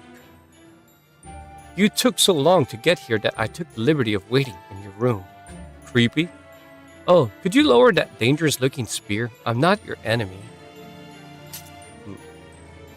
Then I'll rephrase. What are you doing here? Why, it's time to reward you, of course. I was very impressed by what I saw of you at the soak today. Now, I see your hand. These stamps. They're like curse stamps? What the fuck? What is this? It's your great job stamp. Oh my god. Your hard work today proves you have what it takes. That stamp just makes it official. I'm relieved you accepted it without any pushback. I was on the edge of my seat wondering if you might counterattack with that spear of yours.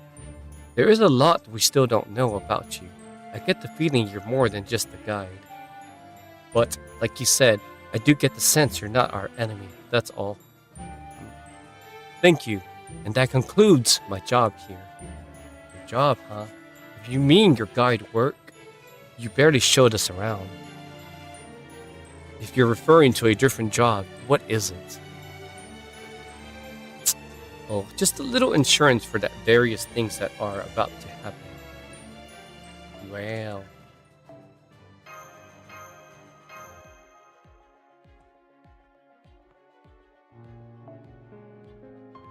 Hmm. Hmm. I'm not worried. I'm not afraid. I'm just curious.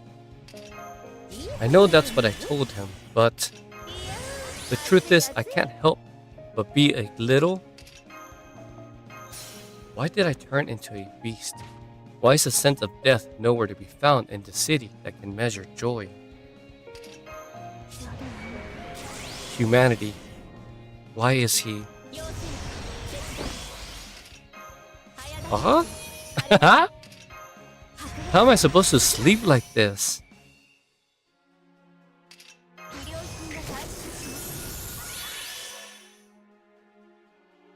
Maybe I should try going for a walk.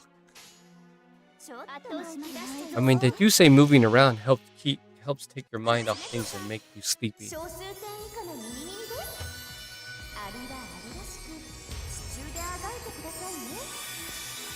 Slowly, slowly. I really don't feel like seeing anyone right now, so... Oh, I know. I just remembered this hotel has a gym. Perfect, I'll go there, get some exercise, and clear my head. Wow. The gym at night. I don't see anyone here. I hope it's okay to go in without asking. But we're here, and yes, it's perfectly okay. Yeah, this gym is for hotel guests, and you're a guest, so it's fine. As for us, we're part-time personal trainers. We usually work at other gyms, but today we're on duty at this hotel. You can just call us guy and girl, respectively. Okay. So, where would you like to begin? The bench? Dumbbells? No, I can see from the look on her face that she's here to clear her head. The treadmill is what you need. Follow me. How cute. That's it. You don't have to go fast. The important thing is just to keep running. Just like life. I don't understand what they're talking about. But this rhythm I've got going is helping clear my head. I love your hat, by the way. Though it does seem like it might be getting in the way right now. Oh no, even so. I'm not taking it off for anything. Huh? Besides, it's basically my treasure. That's great. It's not often people find real treasure in this city. It's been a very long time since anyone bought or bartered it for anything too. Now that anyone can get what they want when they want, treasure just doesn't mean what it used to.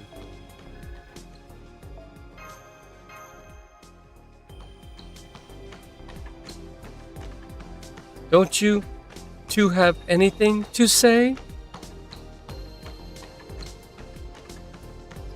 I thought a trainer's job is to give advice. Let us ask you something first, if answers are what you want. If we're reading you right, you're looking for a complete physical and mental detox. You could tell us what's on your mind. Well, let's say hypothetically, purely hypothetically, can you think of any reason why someone might suddenly turn into a beast?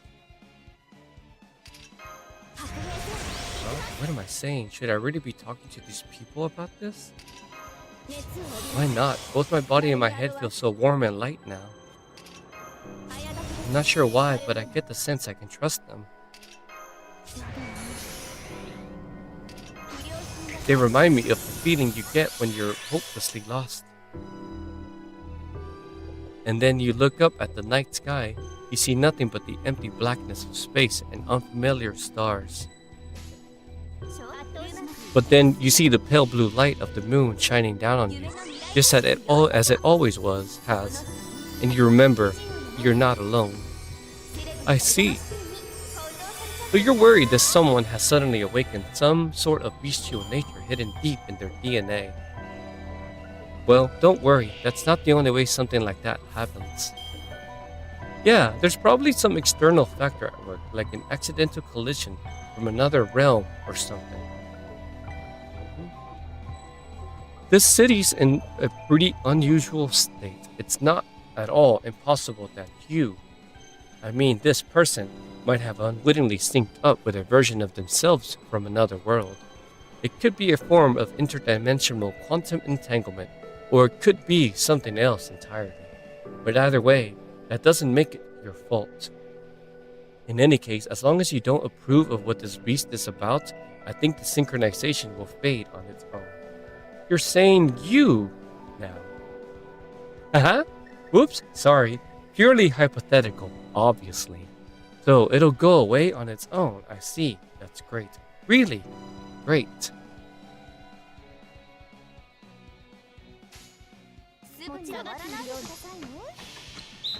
Hmm. Okay, that's enough. Time to hike. Great job. Huh? Did it get so late? Must have gotten so caught up in running I lost track of time. That's the great part about exercise. You're not trying to accomplish something. You just do it because you want to. It's the most natural thing in the world. So, do you feel better now? Or is there still something on your mind? I'm sorry, I don't remember what we talked about very well, but yeah, I do feel better, mentally and physically. I think I can get a good night's sleep now. That's great, glad to hear it. Maybe we'll see you again someday if there's something else we can help you with. If nothing else, we can always help show you the way.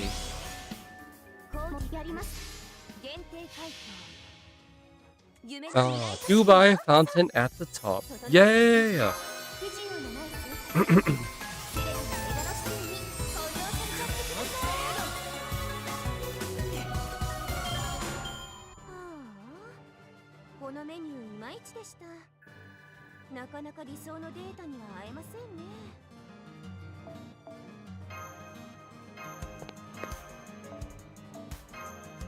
Huh? I thought I'd be the first one here. Good morning, Tab. It really is good morning, isn't it? I slept so well, I actually woke up earlier than I expected. Looks like she really woke up on the right side of bed today. What? Why are you staring at me like that? Cut it out. Anyway, today we finally head to the fountain. I wonder what BB has in store for us.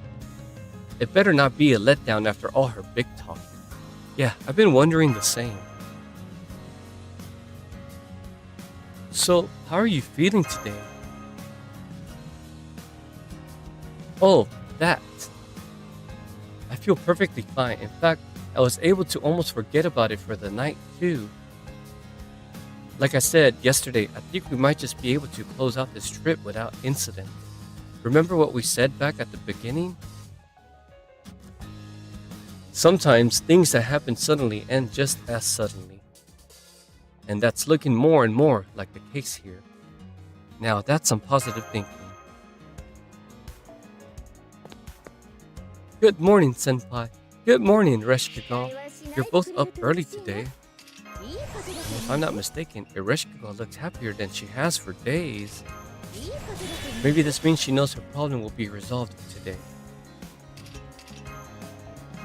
If that's true, it would be great. Let's just say I was eager to get going. Besides, it looks like you're up pretty early too, no? You're right, I am. I'm looking forward to the show BB promised us at the plaza and getting to go up to the Burj Khalifa afterwards. Can't wait to see the view from the tallest building in the world. Good morning. I can't believe it's already the last day. But no more of that. I'm not going to let this bring me down, no matter how heavy I might be. As long as I have the swimsuit you gave me, Tab, I'm the best, most dependable guide in all the Sakura 5. You sure are. I hope you'll stick with us until summer breaks over.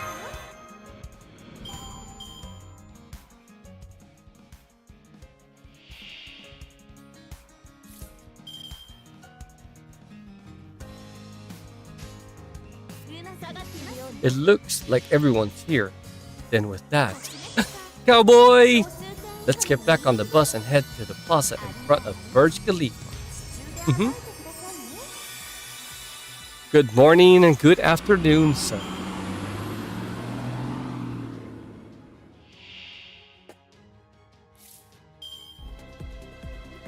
You came to the peak of the story, like at the end. Hey, fuel's broken. Nothing's stopping us from going inside now. So now that our time in Dubai is almost over. Yes, Master? I think we can all stop pretending we don't know what's going on. Huh? Huh? What are you talking about? I figured as much. I love this game so much. Mash, since you could tell something was up with Master after spending so much time with him, it only stands to reason that the reverse was true as well. On the grill, BB Greller! Put differently, we should have known there was no way we could have hoped to hide this. So wait, doesn't this mean our attempt to be considerate to each other ended up twisted into something weird? Did we really need to keep quiet all this time then? Of course we did. Keeping up appearances could be more important than you might think. Ah, fuck it. Yeah, Greller. Rail her. Do it. It's Dubai. Yep. Repeat. The main thing is that, oh yeah, we all shared a common goal, enjoying summer vacation together. And because we all worked together, we succeeded. I think that about sums it up. But hang on, Klama Katskui. If you're bringing this up now, it must be for a reason, right? Of course. What would Alter Ego Tab do? Alter Ego Tab? I don't know. Phoebe's been on our side in the past, but I'm not so sure she is this time. I haven't gotten much of her to liking her, now that I don't like her, you know what I mean? But I would assume that I would grill Moon Cancer CL instead. Yeah. I didn't want secrets or pretense getting in our way if we have to fight her. Understood. So you're prepared to oppose her even if you haven't ruled her out as an ally. Got it. Theo is so cute too. Yep, yes she is. A plaza next to a water feature and a bridge. I see. They clearly reference a certain first-class water top city when they built this place. Oh yeah, let me continue the grind. Feel free to put your Castoria with like BB points or some kind of max CE so I can use my friends. Whoa, it's them. The heroes who are going to max out the joy counter. There's so much candidates that came up this summer, yep. It's Master Tab and his servants. Man, he looks so sharp and dependable. You can tell he deserves to be the last master of humanity. Huh? That sounds weird. Now we can relax and cheer them on without any worries. I'm sure this wrap-up is going to be amazing. Bravo, brave Chaldeans. Bravo, our perfect goddess, Bibi Dubai. Bravo, Earth's legacy, our newest and greatest modern city. They're all so excited about this. I guess they must be here for the ceremony. Bibi said she would show us the Burj Khalifa's observatory once we maxed out the joy counter, right? I think we would have enjoyed our trip here even without that, but I certainly don't mind being celebrated like this. This is how ceremonies honoring cities ought to be. Of course, I'm very used to seeing red carpets, but still. Whoa, the fountains just kicked in. Damn, look how high they go. They remind me of the giant geysers I saw on planet Yellowstone. Of course, those were naturally occurring traps that would send anyone who accidentally stepped on one into the stratosphere. But still. Welcome, everyone. Congratulations on making it to the Fountain Plaza. As promised, I'll be putting on a special show to fill that last notch on the joy counter. The point one. And after that, I'll show you the Burj Khalifa's observatory myself. Coming right to the point. Then sadly, you'll be heading back to Chaldea now that you completed your mission. I thought you could show the people of Dubai just how brave the last master of humanity really is. Here's an idea. What if you were to fight a single special battle during the fountain show? Wow. Of course, your opponent would have to be strong enough to give a good run for your money. Yes, yes. If that's really all this is, I suppose it's fine. Please be careful, Tab. This is BB we're dealing with, after all. You just know she's dramatically underselling how strong your opponents will be. Oh, right, Passion Lip. You are still here. Well, I guess that's okay. But now then, it's time for the grand finale to your Dubai sightseeing tour. A rematch with everyone you've fought so far. Please enjoy your deluxe extra long battle, everyone. Oh, that's the one where you fight and then all the faces are showing up in the back. That makes sense. Thanks again, everyone. That was a blast. Wow. That was incredible. I felt like I was watching one of those premium sports matches you have to pay to tune into. Huh? When did BB slip away? I'm glad Egg-Tech's Alter and I thought to go over to fight on the other side. That was a great workout. There really is no better battle than one against a friendly rival. I can't believe BB even prepared a 3-dimensional dummy model of that mysterious executor person. He really must be rich. The fuck? It was very well made as models go, but I do think one mysterious figure is plenty. Look, that was the last bit of joy. The counter's about to tick over. Nap time, Messi, is it? 99.99. Oh, cut. What the? Rescue call. Erish.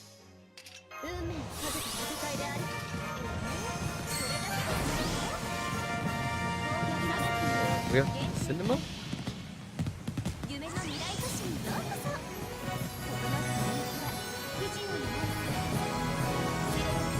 Oh, okay.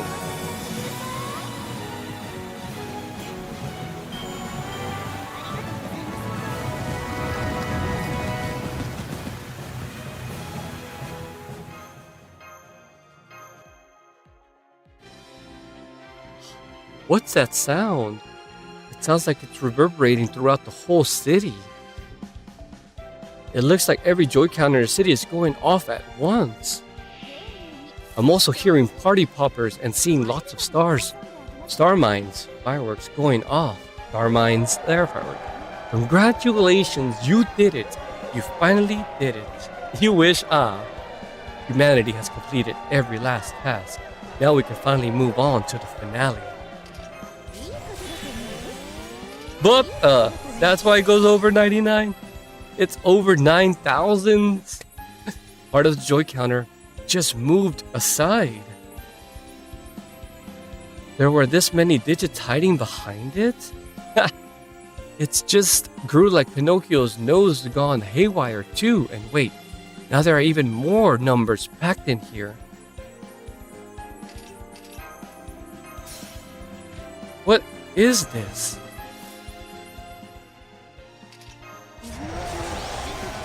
The total joy of all humankind has been maxed out. There's nothing left for you to do. Now, at long last, you can all go away for good. Congratulations, congratulations, congratulations, humanity, on your graduation. Congratulations! Looks very Berkeley evil-like. Stop that, cut it out. Good little boys and boys? Hands off the tail. Stop tugging on it. The crowd's swallowing me up, literally. Uh, Stop that. No touching. No tugging my tail. No getting on my back either. What the fuck? This is well beyond acceptable fan behavior. That's enough. Stop that. Stop it. Stop. Keep grinding. Keep grinding. They don't seem to have any hostile intent, but they're still pushing past everything in their way. I know what this is. It's an avalanche, a natural threat that mercilessly swallows up anything in its path. Isn't this, like, really bad? I get that they're smiling, but if this was a horror movie, it'd be the part where they rip us all apart, wouldn't it? So shouldn't we be running for it? But what about Ereshkigal? But she's definitely in no condition to fight. I'll leave her in your care. Support her until we've reached somewhere safe. Thanks, Karna. How are we going to get out of here? The way back to the mall is already blocked by the crowd. I don't know why they're doing this, but they're still citizens of Dubai. I prefer to get past them without hurting them. I could fly back to the airport on my own, but of course I would never actually do that. What about your giant robot technology? Couldn't we use that? Don't be ridiculous. I have to be on green earth to form my earth of the heart, from my heart of the city. I might have been able to use it if we'd used the heart to travel directly to Dubai. But even if I could form it now, it would be impossible to push these people aside without hurting them. I can only use my finger delicately on Klamakatsky. Any other human I try to pick up would just do so splat. So it's a matter of motivation, huh? I understand. I can't perform at my best unless it's with someone of my type either. Isn't that right, Miss Shufu? Even in the crisis, your hair is still as beautiful as ever. Hey, here's a thought. Let's leave the creep here as a distraction while the rest of us escape. Oh, I just thought of a place without any people. The path to the Burj Khalifa. The citizens are all coming from the mall, so the Burj Khalifa should be deserted. That's it. Come on, everyone. We'll make a run for the Burj Khalifa.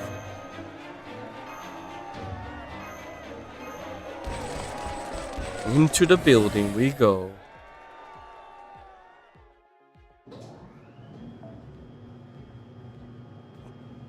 Well, we made it to the elevator. Going up very slowly, but it doesn't seem like it's going to stop along the way. I know the plan was originally for us to go up to this observatory once the joy counter was maxed out, but I'm not really in the mood to celebrate. I wonder if this is another one of BB's schemes. She's caused her share for problems, but she's never done anything to outright harm Master like this before. What the? Did you see something? Take a look outside. This.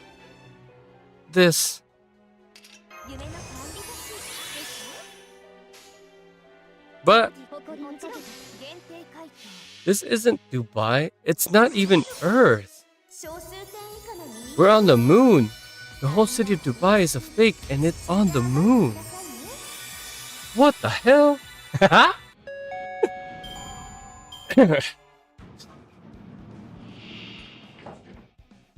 Damn. Heavy spoilers, man.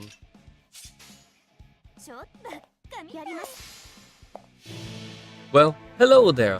Welcome to my room, everyone. This is your final destination for this summer, a museum from which to oversee humankind's final moments. Thank you so much for maxing out the joy levels. AI like us couldn't pull that off. Which is why I decided to have a human from the 21st century, that is you, help us. Now at long last we can begin the election to decide how humankind will end. Oh, but I can see from the look on your face that you don't know what I'm talking about. Well, basically, thanks to all of you, we now have permission to eradicate humankind. It was a piece of cake too, as easy as tossing out a bunch of worthless old papers. In so many ways. It was a perfectly pathetic annihilation for such perfectly pathetic intelligent beings. You're not BB, are you? Ouch. How could you say that? Of course I'm BB. I'm an AI created by humankind to preserve and manage it. Come to think of it, your goal was to go back home to Chaldea, right? To return to your homeland, where the rest of humanity's biosphere is, right? Forgive me for laughing, but that's hilarious. I can't think of a funnier joke. No, an entire comedy. You want to go back home? What home? This is the year 3019. You're in Moon Dubai, a city built on the lunar surface. Ah! I'm afraid there's no one left on Earth anymore. This bitch.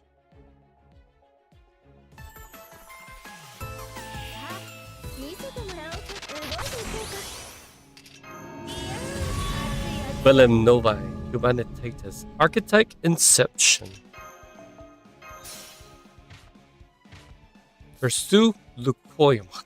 Yes.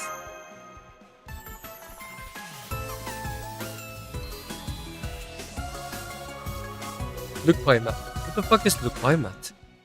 The fuck? Like Lunar Tiamat? Got all that? Oh yeah, totally.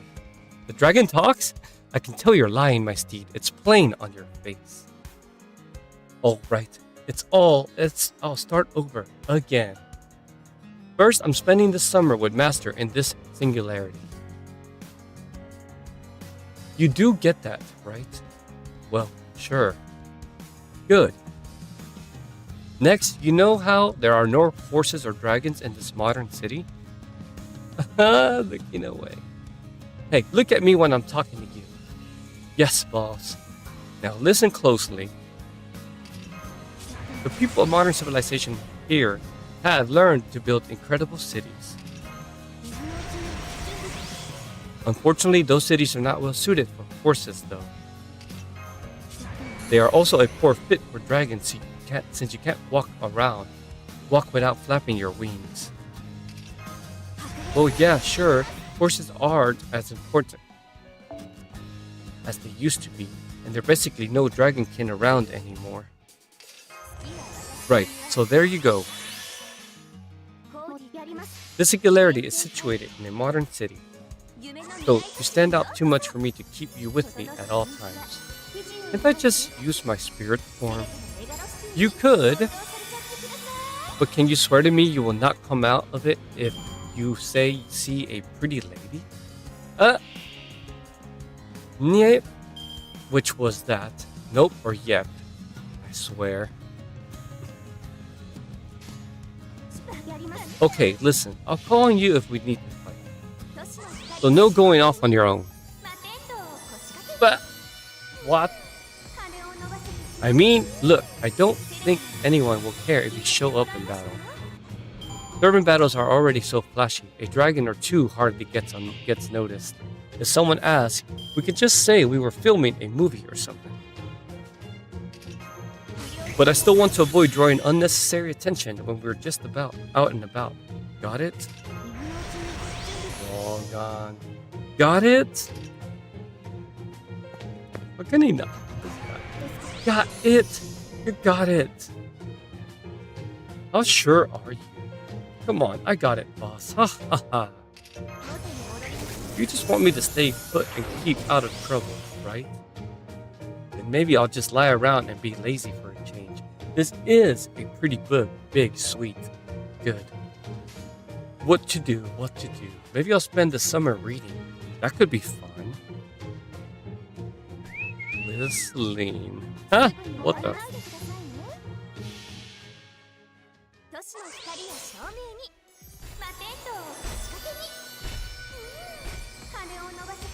But he instantly goes to the beach. Well, of course I'm gonna head out. It's not like the boss is here to stop me. Sitting around the hotel all day is boring. And look, no crying, no shouting, no panicking in the streets. This modern world's way more accepting than the boss thinks. She's cute too. Even if people see an animal bigger than a cow or a horse walking around, and it turns out to be not a bear but an unfamiliar dragon, they just write it off as a movie prop or a VTuber overlay or something, and not give it a second thought. You seem very knowledgeable about the modern world. Yeah, I guess. The boss doesn't look at them much, but I go through Caldea's archives pretty often. They're pretty sweet, not as much freaky stuff as the real internet. But on some singularities, you can even get a high-speed connection going. This place is one of them. The fuck? A dragonkin variant adapted to the modern age? Very interesting. Oh, right. You're actually a horse, aren't you? Sure am. I've always been able to talk, though. Wait, who am I talking to, anyway? But me? Well, I'm everyone's favorite little sister. I just happened by. Thank you for sharing that fascinating pet theory, but I do think walking around like this may be more dangerous than you think. Which is why I'm going to help you out with a little disguise. Yeah? What?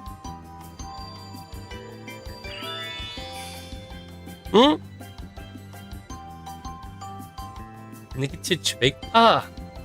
What the? What is this? This black bikini is banging. No way. It can't be. I'm the boss now? What's going on? You're twice as cute when you're flustered. That's so cute. It's nothing too complicated. You originally became a dragon thanks to a curse, right? Now that Nikitich has changed into a swimsuit spirit origin, it's made your spirit origin unstable. So it's just took a little nudge to change you into this. So that's how it works? Well, anyway, thanks. Now I can really enjoy everything Dubai has to offer. This is gonna be great. What to do first? Who am I kidding? I'm gonna have to go somewhere with lots of ladies and... Haha! Le Quaimat. Huh? Le Quaimat. They're pretty famous around here. I'm rather fond of them myself. They are great. If you have time, I suggest trying some for yourself. If I don't think you'll regret it. Huh? Looking for something I've never heard of while on a trip. Huh? Wait, what are you thinking, cowboy? Yeah, that sounds like a nice goal to have for the trip. Lots of ladies, yeah. Being a lady yourself? This one sounds especially good. Thanks, little sister. I'm gonna go try looking for this playmat.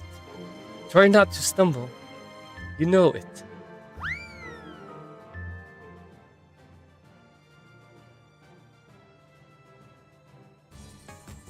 The playmat, where could it be? Is it food? I hope it's food. Damn, I just realized I can't read any of this writing. I know a little Cyrillic, but Arabic's a whole other ball game. Guess I'd be wrong to look in a mirror, huh? Yeah, I shouldn't. But then again, what's the harm? There's nothing wrong with checking myself out in the mirror, right? I had that same thought. It's not like I'm, gonna take the swimsuit off or anything. What the And it's not like anyone tried to stop me either. I mean, who are these excuses I'm making even for? Should I do it? Should I really look in a mirror? The heart pounding? Man, I think my heart is pounding. Wait, does this mean What are you doing? You surprised me. I'm the one who's surprised. I thought you were supposed to be guarding master with the others, Nicotine. This scent. You're not Nicotine, are you? You're her dragon pal, am I wrong? But the jig's up, huh? Look, I can explain, okay? Blah, blah, blah, blah. Not so. You're looking for the Quaimat? Yeah, that's it. Nothing more, nothing less. I swear. I'm not lying. I just don't need to tell him I was also planning on looking at myself in the mirror. The Quaimat. Little sister lady said it was famous around here, so I'm thinking it must be food. And I bet it's real tasty too. Hey, that sounds golden. Dubai is obviously a wealthy city. It just stands to reason that any famous dishes here have got to be good. Still, it's okay if it's not food. The important thing is, it sounds like it's got to be good. So if you can buy it, I'd like to get one. What's up? Now I see. Okay, see what? Alright, got it. You scared me again. Don't just go shout like that. Something about your voices really hits me hard. Jeez, that was scary. Oops, sorry about that. I forgot you were originally a horse. Okay, as my way of saying sorry, I'll help you look for this requirement stuff. Bro, really? Sure, I'm not working my part-time job today anyway.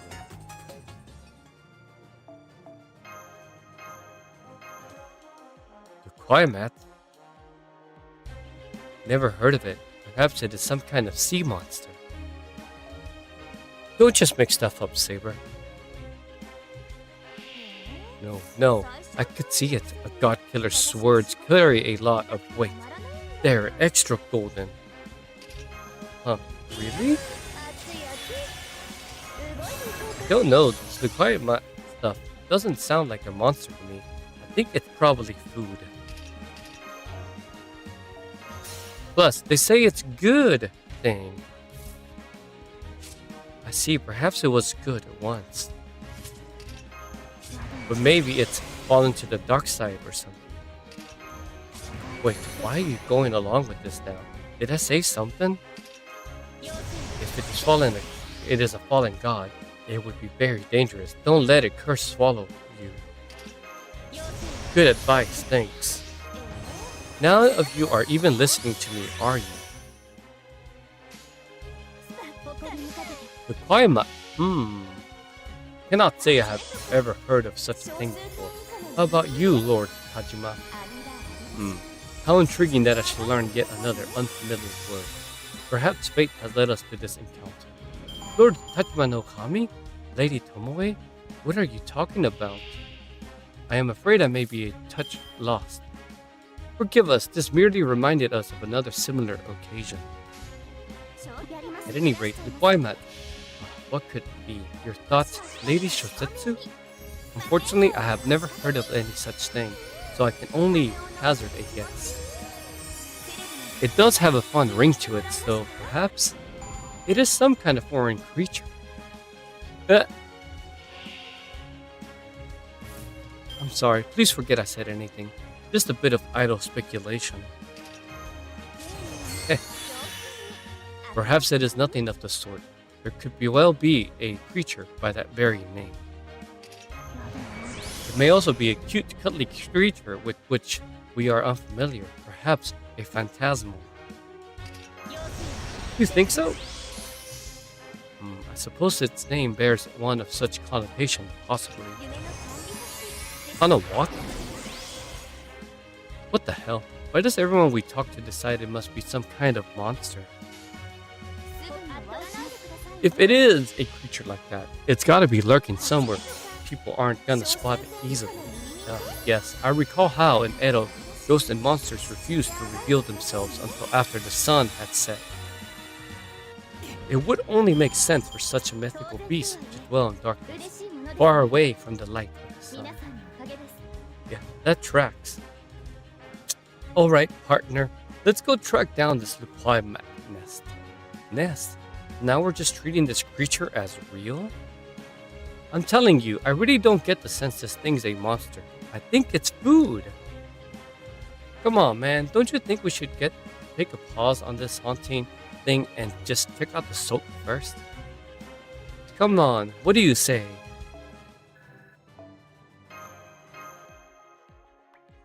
We're going to a cave? What the hell? Now we're looking for a Luquai in an underground cave? And we didn't even bother to talk to a local elder or something before we came here. Don't you think our approach here is a little random, Kentucky? Let's at least check out the soak before. Shh, quiet. Okay.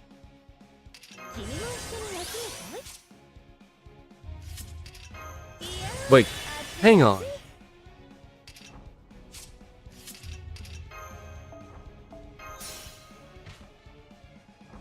Are you trying to make me fall for you by acting all cool and stuff because I look like a hot chick right now? Really? Seriously? Dude, you can't do that. I know I look exactly like Boss Nikachich now, but this is taking things way too far. Oh? Huh? Did you just hear that growl, too? There it is.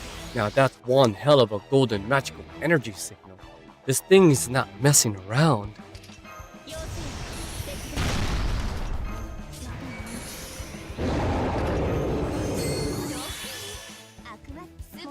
A Lukwai mat, and it's just as big and nasty looking as I thought. What? No way! This can't be right. This isn't a local monster or anything. That's totally a giant you-know-what. Let's go! Oh well, it does look like the kind of thing we should probably take care of. Damn it, I can't fight in this form. The dragon male or female? The dragon's male. Phew! Oh right, this thing might not be a requirement, but whatever it is, it's sure nasty. Let's do this thing!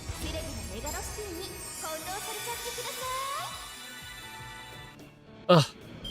Ugh. Phew. Man, I'm exhausted. I had no idea backing up berserkers could be so tiring. Definitely never doing that again. Well done. As a reward for defeating me, I will grant you one wish.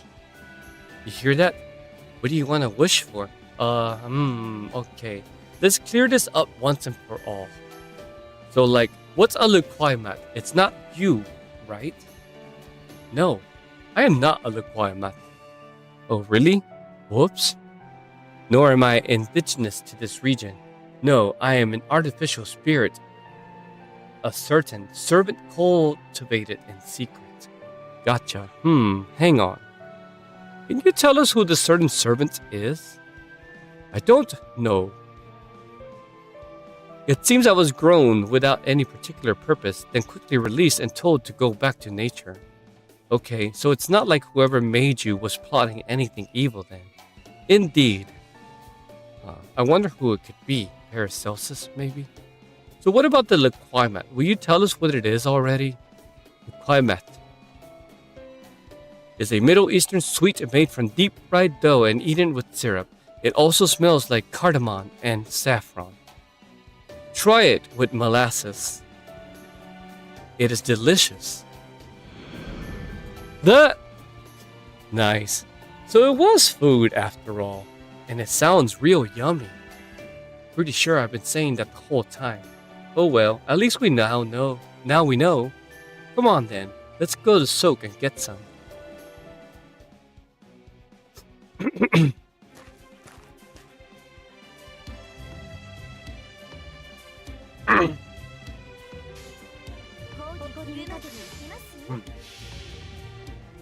Here you go. Got some Lukwai mats. Thanks, Kentucky. I couldn't go in the bakery myself. I didn't want to freak the employees out. No problem, dude. You'd do the same for me. Although, why couldn't you just cast a spell on yourself? Oh, right. That wasn't mine. Some nice passing little sister transformed me. I owe my time just roaming the city to her. Anyway, let's try this Lukwai mat stuff. Ha! Munch munch. Whoa, it's crunchy, spongy, and rich. It's nice and sweet, and these spices are a nice accent to the flavor. Yum! Okay, that was definitely worth it. You don't say. What's with the knowing look? I was just thinking about how you must really like nicotine. That's all. Huh? Those requirements are a gift for her, right? Well, no, You're not wrong, but I mean, no need to be embarrassed. You ought to be proud of that side of yourself. Anyway, the sun's getting pretty low, so why don't you go on back and give those to her? Cute little side mission with the dragon and Kentucky, what the hell? Let's see, how far have I progressed in this farming? There you are! Where'd you been, you disobedient steed? I told you again and again not to go out, but there you went, breaking your word like it was nothing. You do know what this means, right? It means you get this, chopping motion. Please spare me. Wait, boss, please let me explain. You see, blah blah blah blah blah blah blah blah. I like how he does that. What?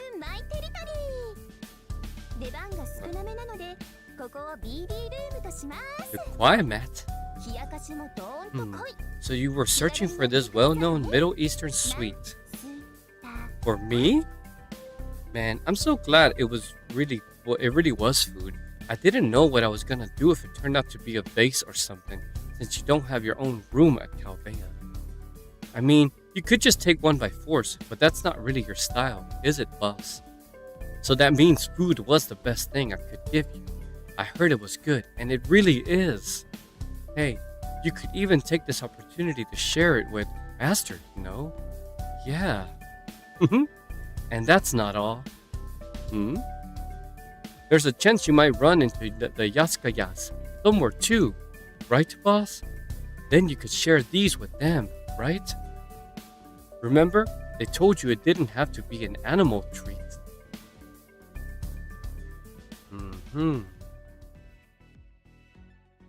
Yeah, good point. It's too bad you broke your promise. I'll still have to punish you for that. But more importantly, I'm so happy and proud of you. You're my loyal steed. We spent years together, died together. Even if we're now just shadows inscribed into the throne, your devotion and thoughtfulness are undiminished even by death. Yeah, so, that means you did great. Well done, my steed.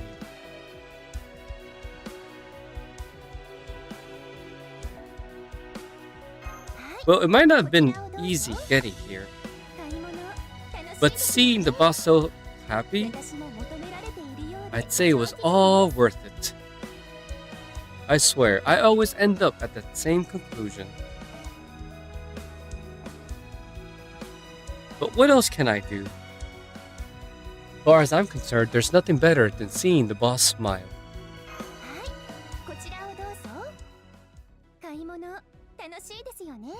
Lay back next to our battle. Mash Kira Light. What? Mash fight here?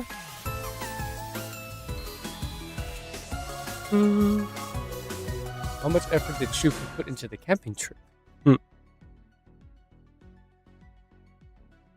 need these. I have no saber pieces here. It's been many years since that hellish summer camp. Well, maybe it hasn't been quite that long. Anyway, while adoring Lady Yu will always come first for me, there is something else I've been wanting to try. Hang out with a friend?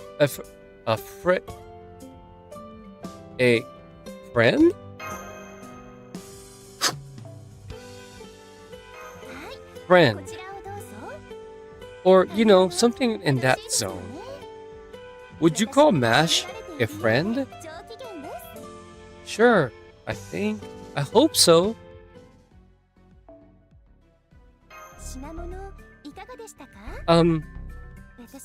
So basically, I want to hang out with Mash Kira Light.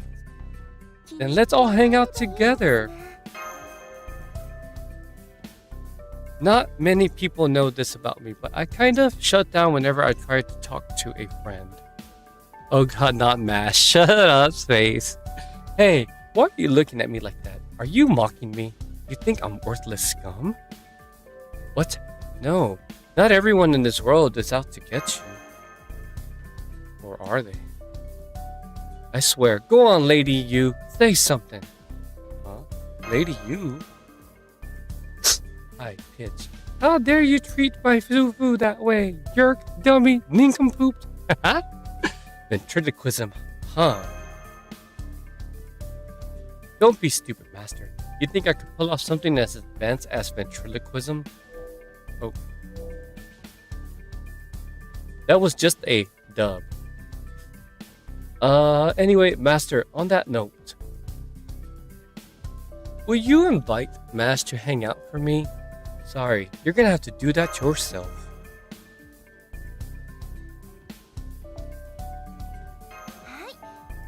Come on, why not?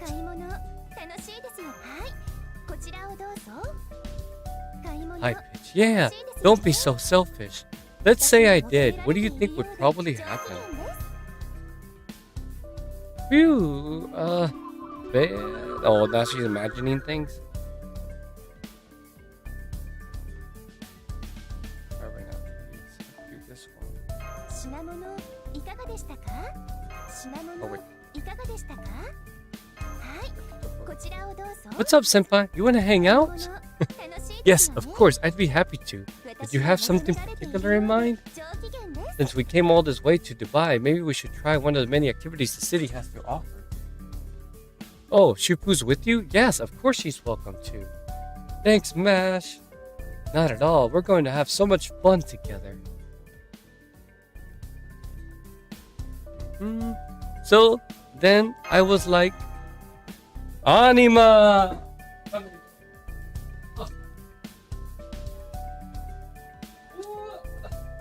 Get in here, girl. What? Need for chicken?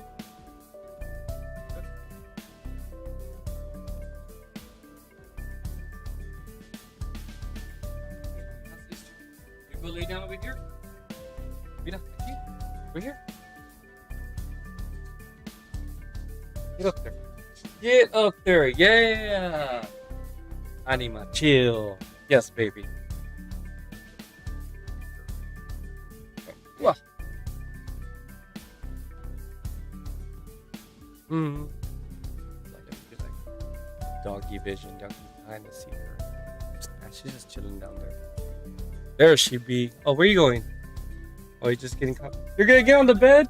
Whatever. Get on the bed. That's fine. It is allowed.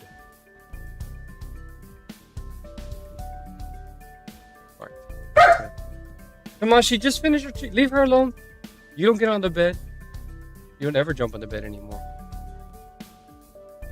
Yo.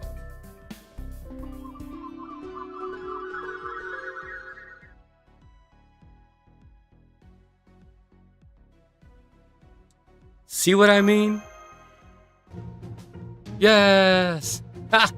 Master, you jerk. How could you do that to me? How could you be all flirty with Mash and hang me out to dry? Ha! Putin. Mephisto. Scumbag. The hell? But you get that's what'll end up happening, right?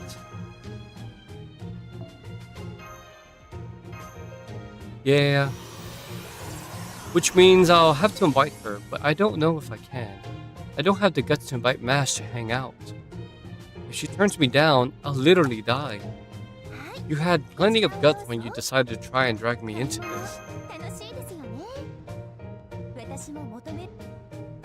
Well, yeah, that's because you're my master. I know I can treat you like crap and it'll be totally fine. What the? Ow, what's with the forehead flicks? Haha? Do it yourself. That's final. Okay. Oh, but wait, where should I invite her? It ought to be somewhere unique to Dubai. Where should I invite her, master? I think Mash would be happy to go anywhere.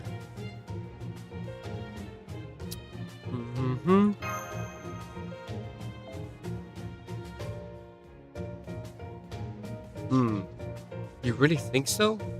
But I'm not at all confident I can show her a good time. Yeah, I'm sure Mash would enjoy herself no matter where we went. But if I'm gonna do this, I want to take her somewhere more outrageously fun than she's ever been before. I don't know about that. What's that supposed to mean? You saying you know Mash better than anyone? Look at you, humble bragging. I'm so jealous. No, it's not that. I'm saying with you, she'd probably enjoy just spending time together quietly. Quiet? Quiet. Somewhere quiet where we can have fun together. I guess I could look around, see what I can find. Then let's look for one together, Master. Oh man, you want me to come too? Does that mean you won't? I'm not saying that. Great, then let's get going right now.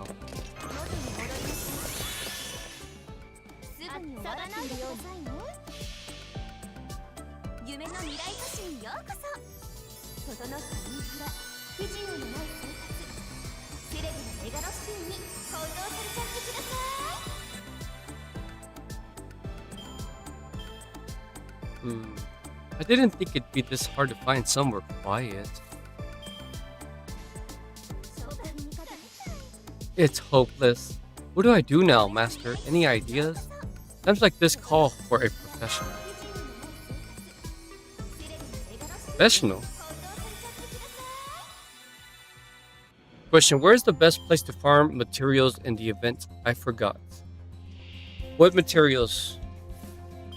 You mean this? Where I'm at? It depends what material you're going for. Unless you're asking about like the new Ordeal Call stuff. There's like 2 nodes that open up after you finish Ordeal Call 3. And you can farm for those, the moons and those like brick looking lore things. What's up? I'm Mandricardo. If you need help finding somewhere quiet, I'm your guy. You? A professional? I don't like to brag, but I spend a lot of time hanging out on my own. Yeah, oh, bet. You're so smart. Thank you. It doesn't matter if we're in Dubai, the North Pole, or Caribbean. If there's a quiet, solitary place to be found, I'm sure I can find it. Interesting. So you're sure you can find us a nice, quiet place around here? Sure can. And you really are professional. You guys are just built different. Totally different. Master, does that doll have a soul of its own or something? No, she's just doing a one-woman show. Man, it really does take all kinds.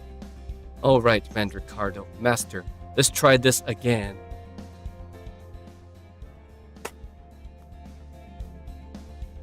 Our first and most promising possibility will be somewhere dark and narrow, like a back alley.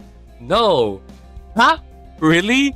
But they're so relaxing, all nice and narrow? Absolutely not. No, go, huh? Okay, next place. Okay, you want somewhere with plenty of wide open space, nice and quiet, perfect for small hangouts. How about the roof of a high-rise? You'll still have to keep an eye out for sandstorms though. I mean, yeah, this is exactly what I asked for, but it's still not right. I think she wants something a little more traditionally outdoorsy. Outdoorsy, huh? Then I've got just the place.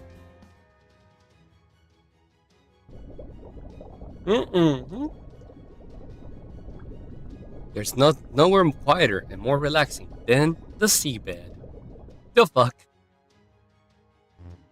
Okay, this has nearly looped around to being viable, but hell no, it's nice that we're not drowning and all, but still.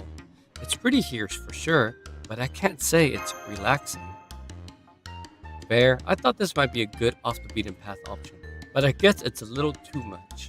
I mean, it is really pretty down here. But I'm just looking for somewhere Mash and I can sit and chat about nothing in particular. I see. Somewhere to chat, huh? I like how his shirt's like barely cut off barely, and you can almost kind of see his belly button, but it's not his belly button, but it is. How about the speech? It's off limits to the public. I like this. This is it. That's great. Glad I could live up to your expectations. But we count as part of the public, right? Hot. Yeah, well, it is a private beach. But the custodian says we can use it whenever we like as long as we take care of a certain problem for them. Oh, what's the problem? Them. They're bastards. Oh shit. Oh, that's how we fight these motherfuckers. The snakes. Literally. I remember this fight. Now it makes sense. Wait, 3 things that strong are just hanging out here? Oh my god. I was told they used to be pets before they escaped. Those are pets? Yeah, but now they refuse to move from the beach, and the custodian doesn't know what to do about it. Why did the insects scare me? The insects? You mean? Cowboy, you need a word check what you write, okay? You're moderator, come on now. Oh, I see now. It's like rock, paper, scissors. They're trying to eat each other, so they can't make a move. But if we want to do something about them, then we get to use the beach, right? Got it. Wait, hold up. It might be at a stalemate now, but if we don't play this carefully, they could go crazy. And that completely wreck the beach, so we're stuck. Now what do we do? I guess I could make a talisman to pin them in place. Although, with demonic beasts of that rank, I'd probably be pretty tough. Would it be difficult to pin down all 3 at once? Looks that way, yeah. I think it'd be hard to restrain all 3 at once. Too tough. What about just for a little while? Then maybe I can knock them out with my noble phantasm. I'm sure you can do this, Zuzu. I guess I could, and I definitely don't want to give up on this beach. Okay, I'll give it a shot. Sweet, once you got him restrained, I'll hit him with my noble phantasm.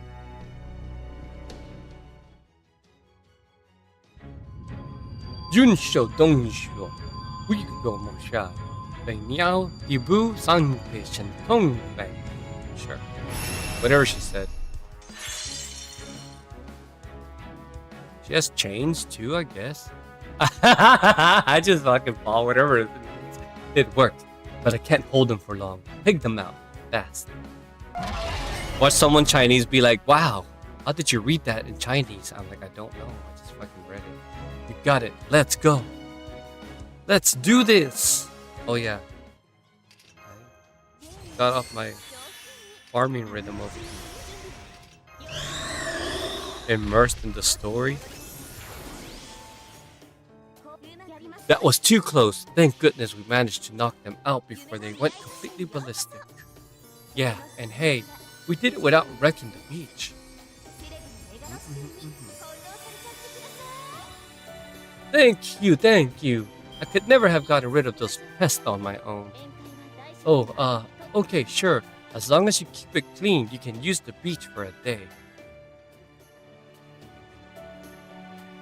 Thanks, Mandricardo. Yeah, nice work. Really well done. No problem. I'm glad I could capture some demonic beasts too. Anyway, have fun. Okay, I've got a great spot. Now all that's left is to invite her yourself. Come on, at least come with me. I promise you, and Mash will be happier this way.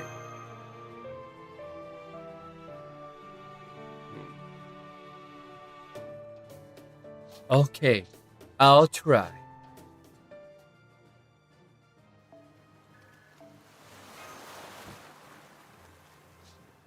Nima, what babies? Go lay down, go chill. You have chicken over there you can eat. And you have dog food if you want to eat dog food. What do you want? The truth is, there's something I've been wondering about ever since I was summoned. Really? The journal entry for the final day of that glorious, if maybe a little harrowing summer camp. I hear you. You want me to take you out now? Oh my god. Alright. Little break. I'll be back. Ugh. Small break. Come on.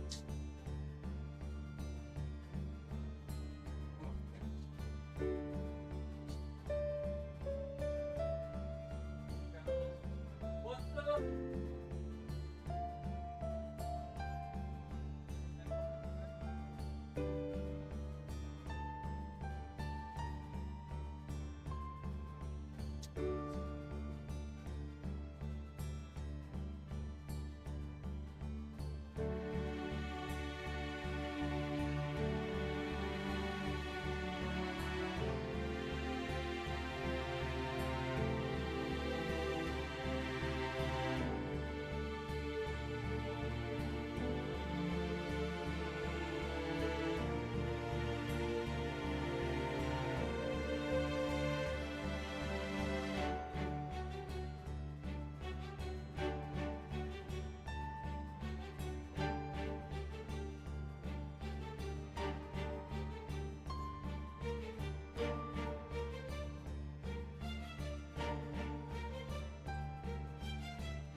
Wait. Okay. Back to it. Oh, 2,000. Oh, so I still need a. Wait, was that the final reward to collect? Why did that other Shufu leave something like that behind? Was she just that sorry? That summer with Master was supposed to be fun, but the guilt basically made it a fantasy. But that doesn't mean she can't just leave that guilt to me. What am I supposed to do with it? She was a really good girl. From your perspective, since you admire Lady Yu so much, Mash was exactly the kind of person you'd want by your side. If you want to laugh at me for being selfish, go ahead. I've been working hard enough that I deserve to enjoy my time in the sun, the summer sun most especially. At any rate, I've been thinking about what I should do if I ever got the chance to talk to Mash. I talk about it in hypotheticals, but I passed up every chance I've had yet. Then you'll just have to do the best you can on your own. And then, just when I work up the courage, Master goes and says that. Damn it, why couldn't you just do it for me? It'd be easy for you. Then again, that sense of ease is exactly why it has to be me. I get that. It's important for me to be the one to invite her. I think that's probably what that other summer Shufu wanted to. Well, guess if someone's going to grant my wish, it'll have to be me. Okay, take a deep breath and call out her name loudly and clearly. Then when she turns around, work up all the courage again and... would you like to, hang out? Huh? Together? That's cute. Man, I probably came across as super creepy. Let's hope she's willing to see past that.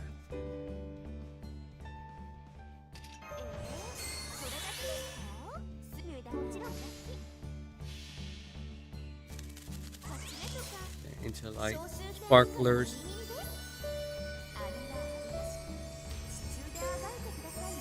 Looks like she's got more people looking out for her than she thought. Ah, lady, you cute.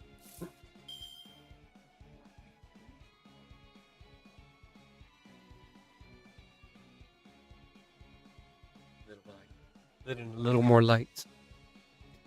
Dubai's white walls and black bikinis. Yes, please.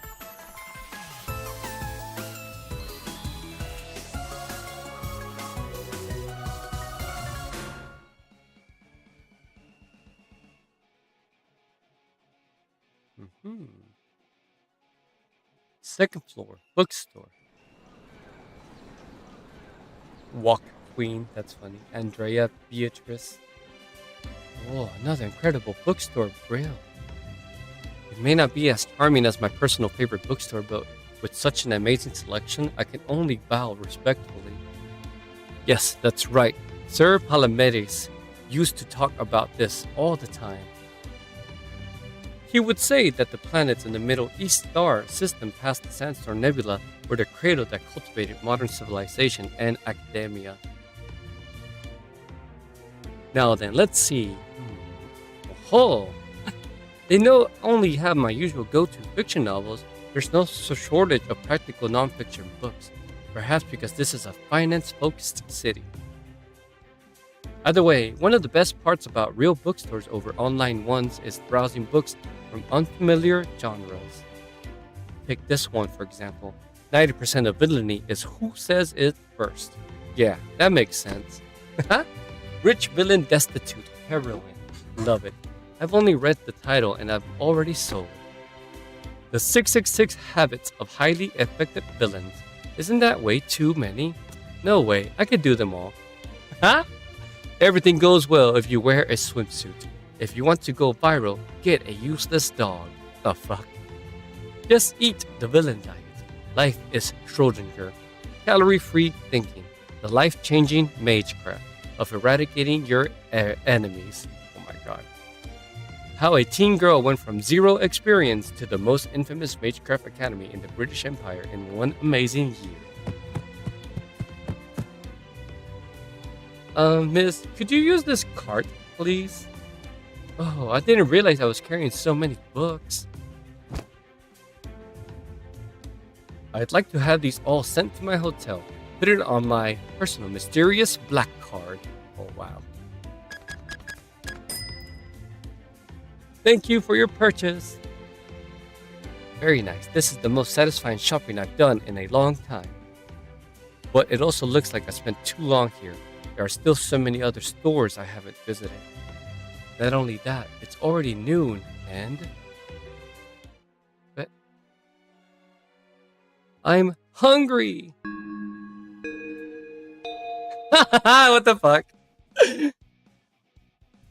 Alright, time to find a place to replenish my energy supply. It's lunchtime.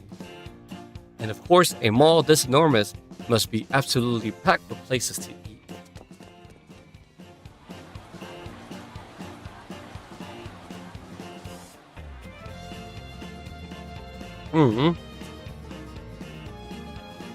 Oh man, I'm too late. Every restaurant is already packed. It does look like there are still a few empty seats here and there. What would be the point of coming all the way to Dubai if I just got a hamburger and fried chicken from the same chains I always go to? Oh god. Hang on, I smell something juicy and spicy. Now that smells like local cuisine. Even better, it's not too busy right now either. Shawarma. Shawarma. Is it some kind of kebab? Honestly, it looks really, really good. But I don't know why. It just seems like something heroes eat. Fine, I'll just have to go somewhere else. Good thing I marked that place down for just the kind of scenario.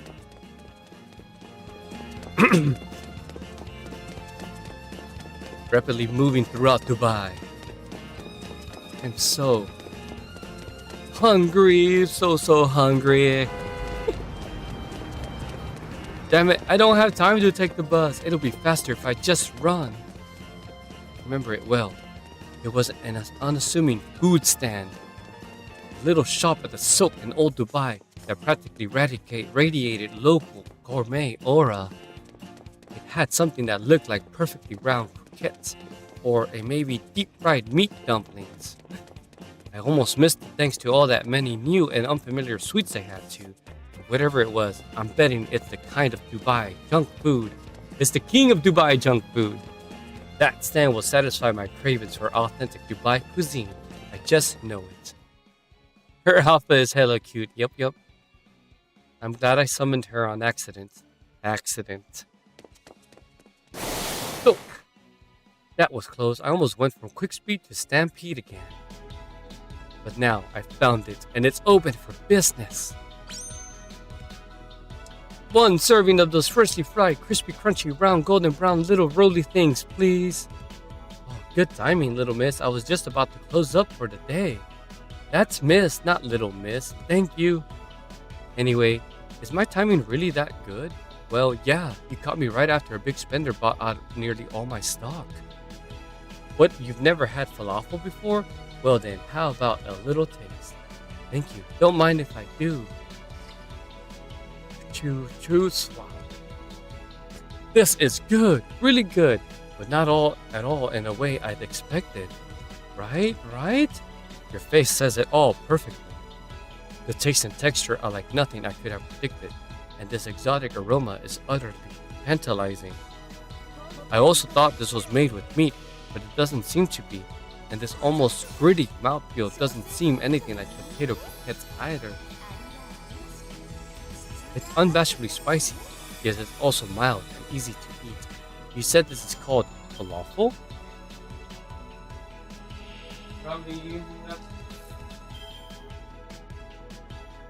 Sitting here,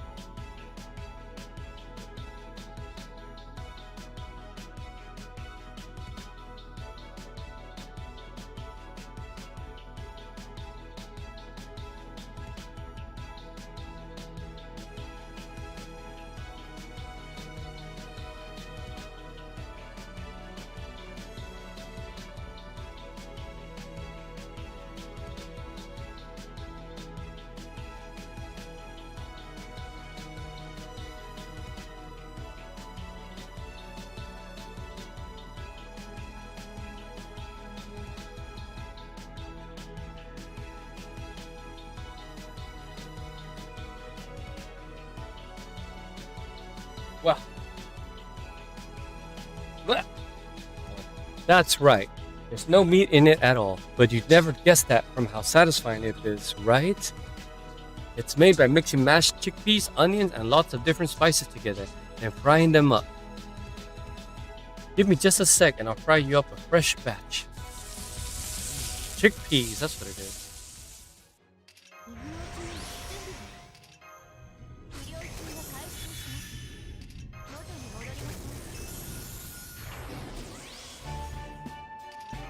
That was so satisfying. I accidentally flashed back to the servant verse while I was walking.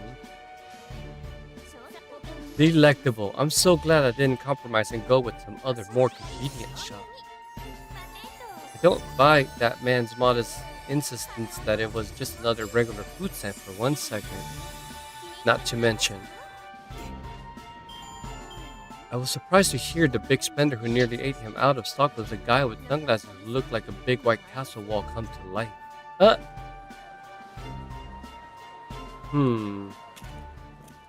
Percival? It was Percival.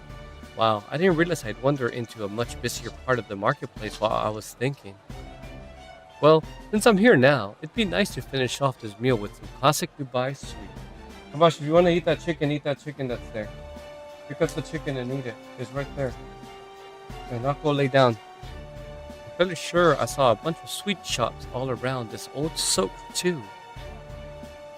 At least I thought I did.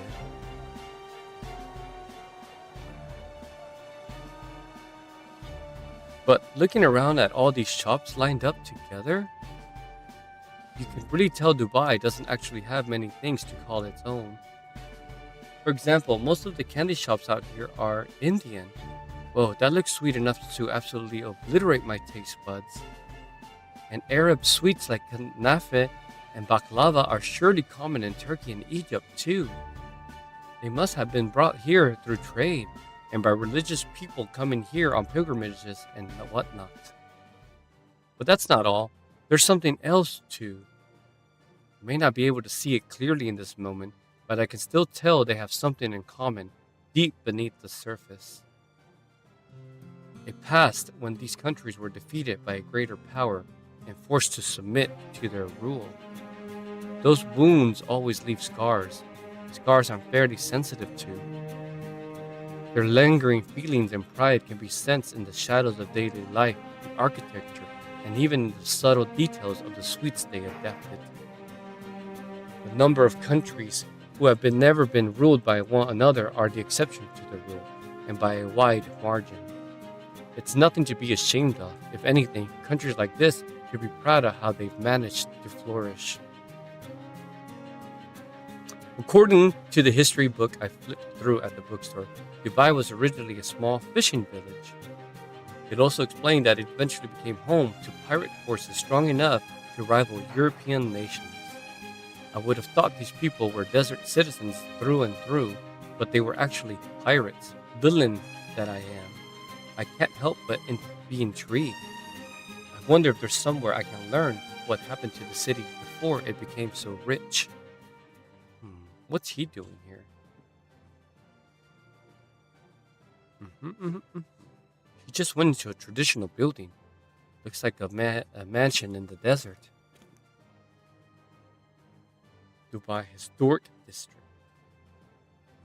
I see there are a number of similar buildings here too. What is this place? Museum dedicated to history of Dubai. This seems like exactly the kind of place I'm looking for. My stomach is still craving dessert to cap off that delicious meal, but I think I can wait while I check this place out. Your man! Yup. Percy. Perfect. I'm just in time for a short film. Huh?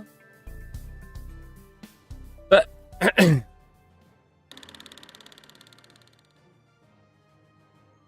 Dubai was once a small village that subsisted on fishing and whatever pearls its fishers could find in the sea.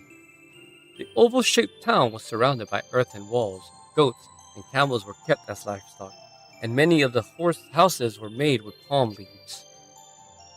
Over time, this region, a strategic point along the Strait of Hormuz, began the sea ships from Europe's colonial empires passing through its waters.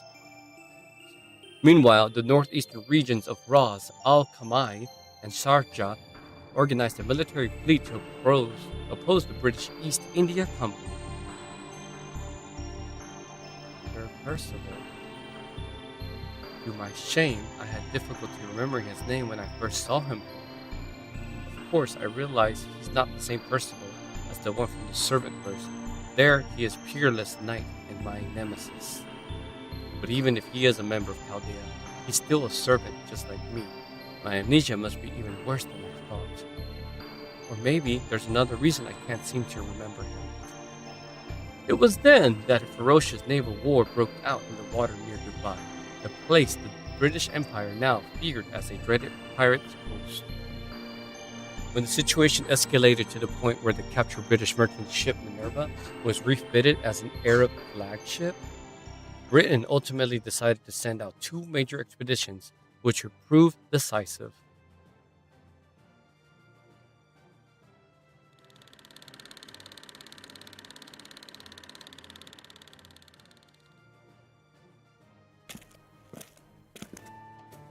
What a fascinating museum! I especially like the hands-on corner where you could smell the different kinds of spices commonly used here. That ambergris stuff was particularly potent. Hi there. Hello. I thought that was you. You seem quite engrossed in the pavilion's exhibits. Forgive me for not saying hello sooner. Not at all. You were simply being considerate, not disturbing me, right? Miss X, was it? Hmm.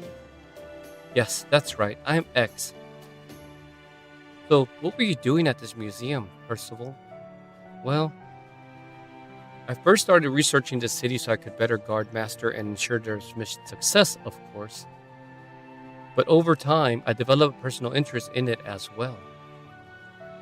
I didn't end up having much free time to pursue it, but I thought I could at least take a look around the places I was most interested in when the opportunity arose. I see, you're a serious sort, perhaps too serious. As for me, I came here in my search for more local sweets. And speaking of which, it's snack time now. I was planning to look around the sulk again and see if I could uncover any new desert roses. So you're off in search of even greater sweets. Wonderful. And from the look of it, you already have your eye on a particular shop or two. Very interesting. Fortunately, I still have some time on my own. Would you mind if I accompanied you? I guess that would be okay, but I don't want them running out, so I'll order first. Otherwise, I'll have to fight you to death for whatever they have left. That's funny. From what I see, Percival, you tend to eat too much of a single thing. If I were in your shoes, I would prefer to sample many different delicious things, never eating my fill of any one, so that I was left with nigh infinite unforgettable memories. That sounds challenging, but also like a great learning opportunity.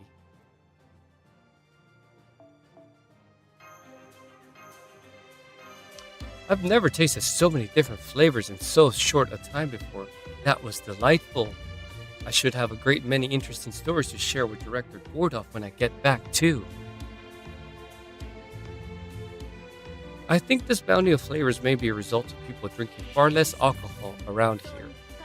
Of course, there's no reason a grown man should feel bad about enjoying sweets, but I do appreciate it not being an issue here. By the way, X, there's something I'd like to ask you. What do you think of the city now that you've seen it for yourself? What do I think? Is that part of your research too? It is. I can't possibly give it a thorough evaluation of the place all on my own, after all. What stood out to me was that almost solemn cityscape built on a foundation of peace, the rich, diverse cuisine, the magnificent art dedicated to God, and the way it so warmly welcomes tourists while still maintaining a sense of discipline. But now, I would love to hear what you think if you don't mind. Good question.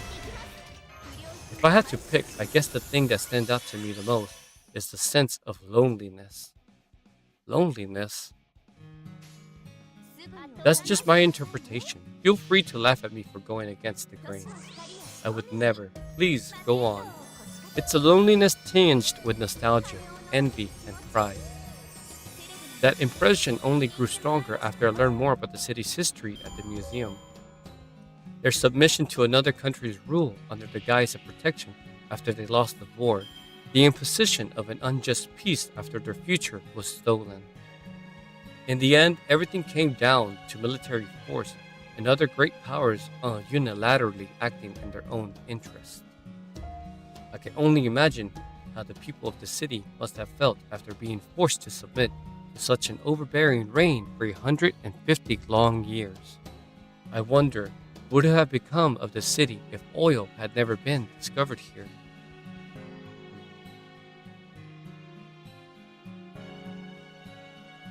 It was only a few decades ago that the coastal countries in this region, including Dubai, band together to form a confederation and win back their independence.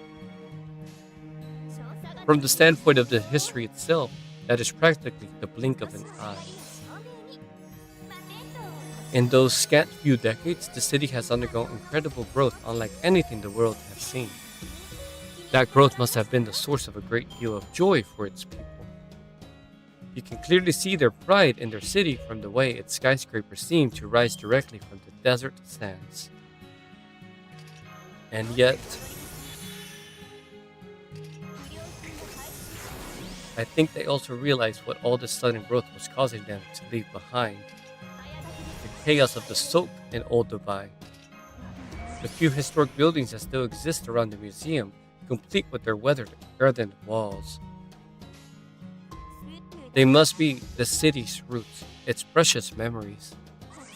I think it's nothing short of a miracle that they still exist while there are still people from the previous generation who remember what things used to be like.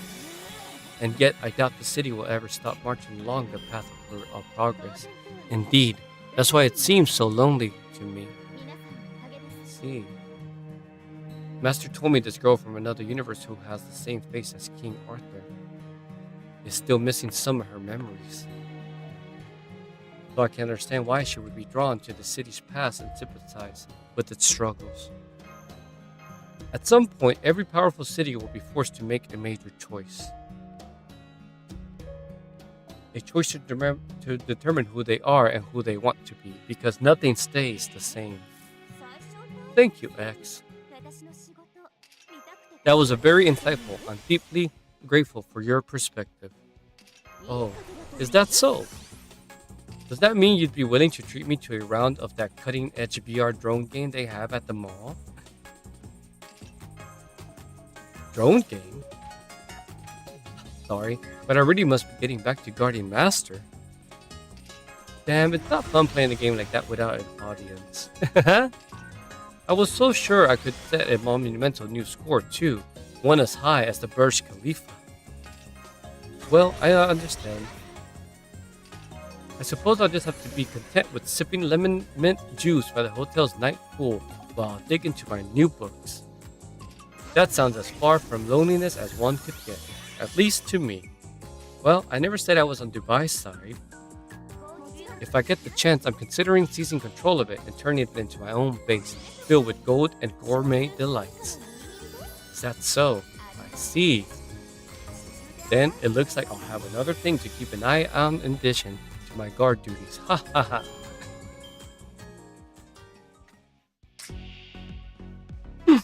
That was it. So that was the end of oh wait, did I do that? That was the end of stop. Oh, it's summertime. Return to materials. Crazy.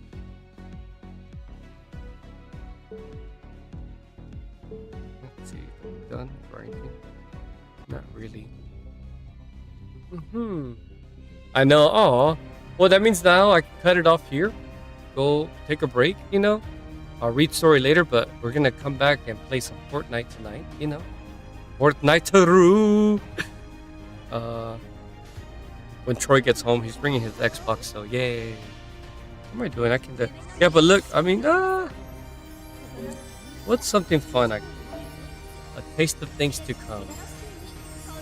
No, I'm not summoning, I'm not using that. But, let's see how many moon cancers I can get in a couple shots. And then I'll just clean house. These deserve caps. Nice! Well, I mean, I'm nice because of the Robin is CE. I want to play. More CE. Come on. How many rolls will it take to get one moon cancer? So imagine if I let the 100 spin roll. That would take forever.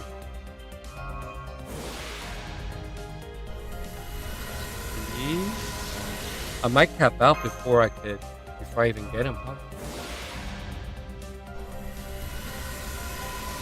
There's another CE. That's good.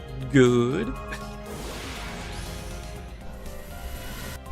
Oh, no way. That's cool. You see it here. It works. That's MP2 of him. That's awesome.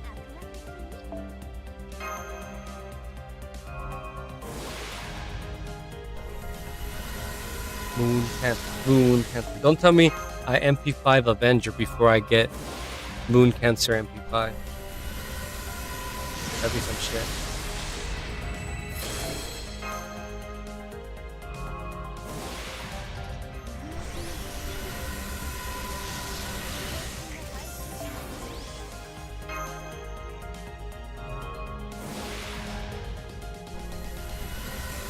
Nothing. I'll be able to MOB this.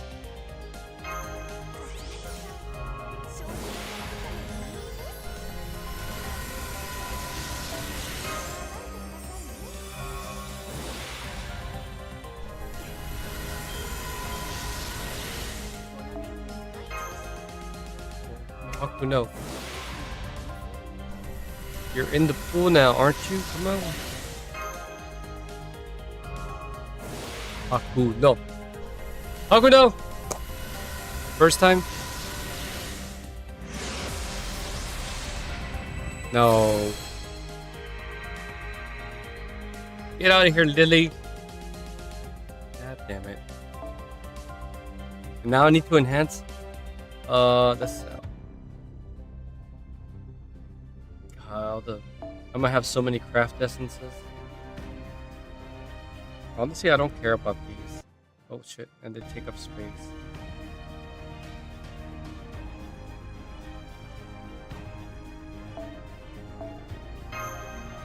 Mada mite iku?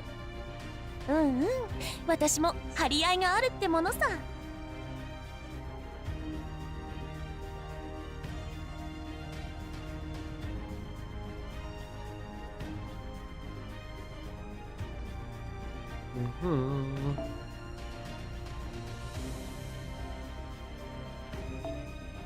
Wait a minute. Hold on, let me just.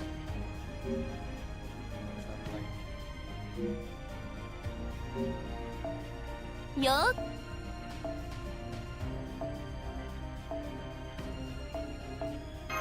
Just feed this into him. I've been doing the 100. What do you mean, do the 100 times? I just rolled the 100 times. That's why I'm so packed now. Ha! Alright, let's see. Notice the progress through 120 is real.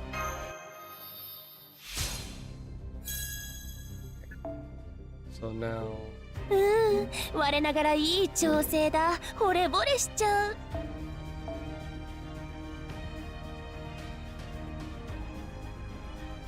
Wait, where's the Avenger?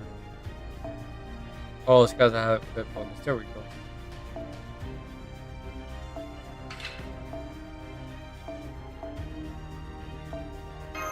Oh, this makes him MP3. That's cool. そろそろクエストに戻る？いいよ。いらっしゃいマスターくん。時間は戻らないものだ。最終確認はしっかりしたかい？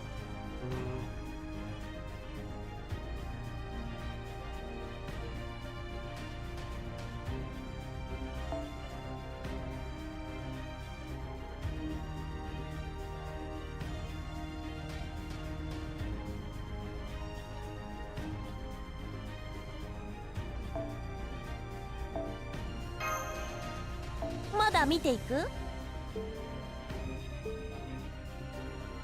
Data updated. Oh. Is it? Is it now?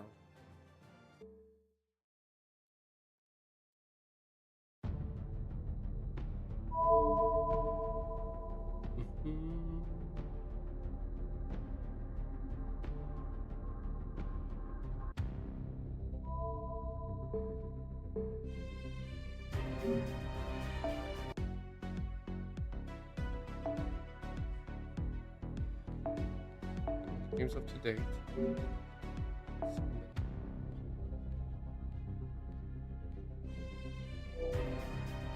Ooh, free 10. Now what do you mean? I thought I just sold. Did it not? Oh, did it not count as selling them because I clicked out? No, it did. I just don't have space because of the CEs. And I can't waste CE bombs. Alright. I rolled off stream. I might end it here because this time changed slow.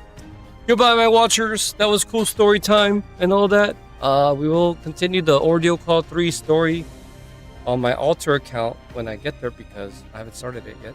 Hence, the one. So now that I finished story, I can do a playthrough with it, right? Yeah. So goodbye, guys. Have a good night.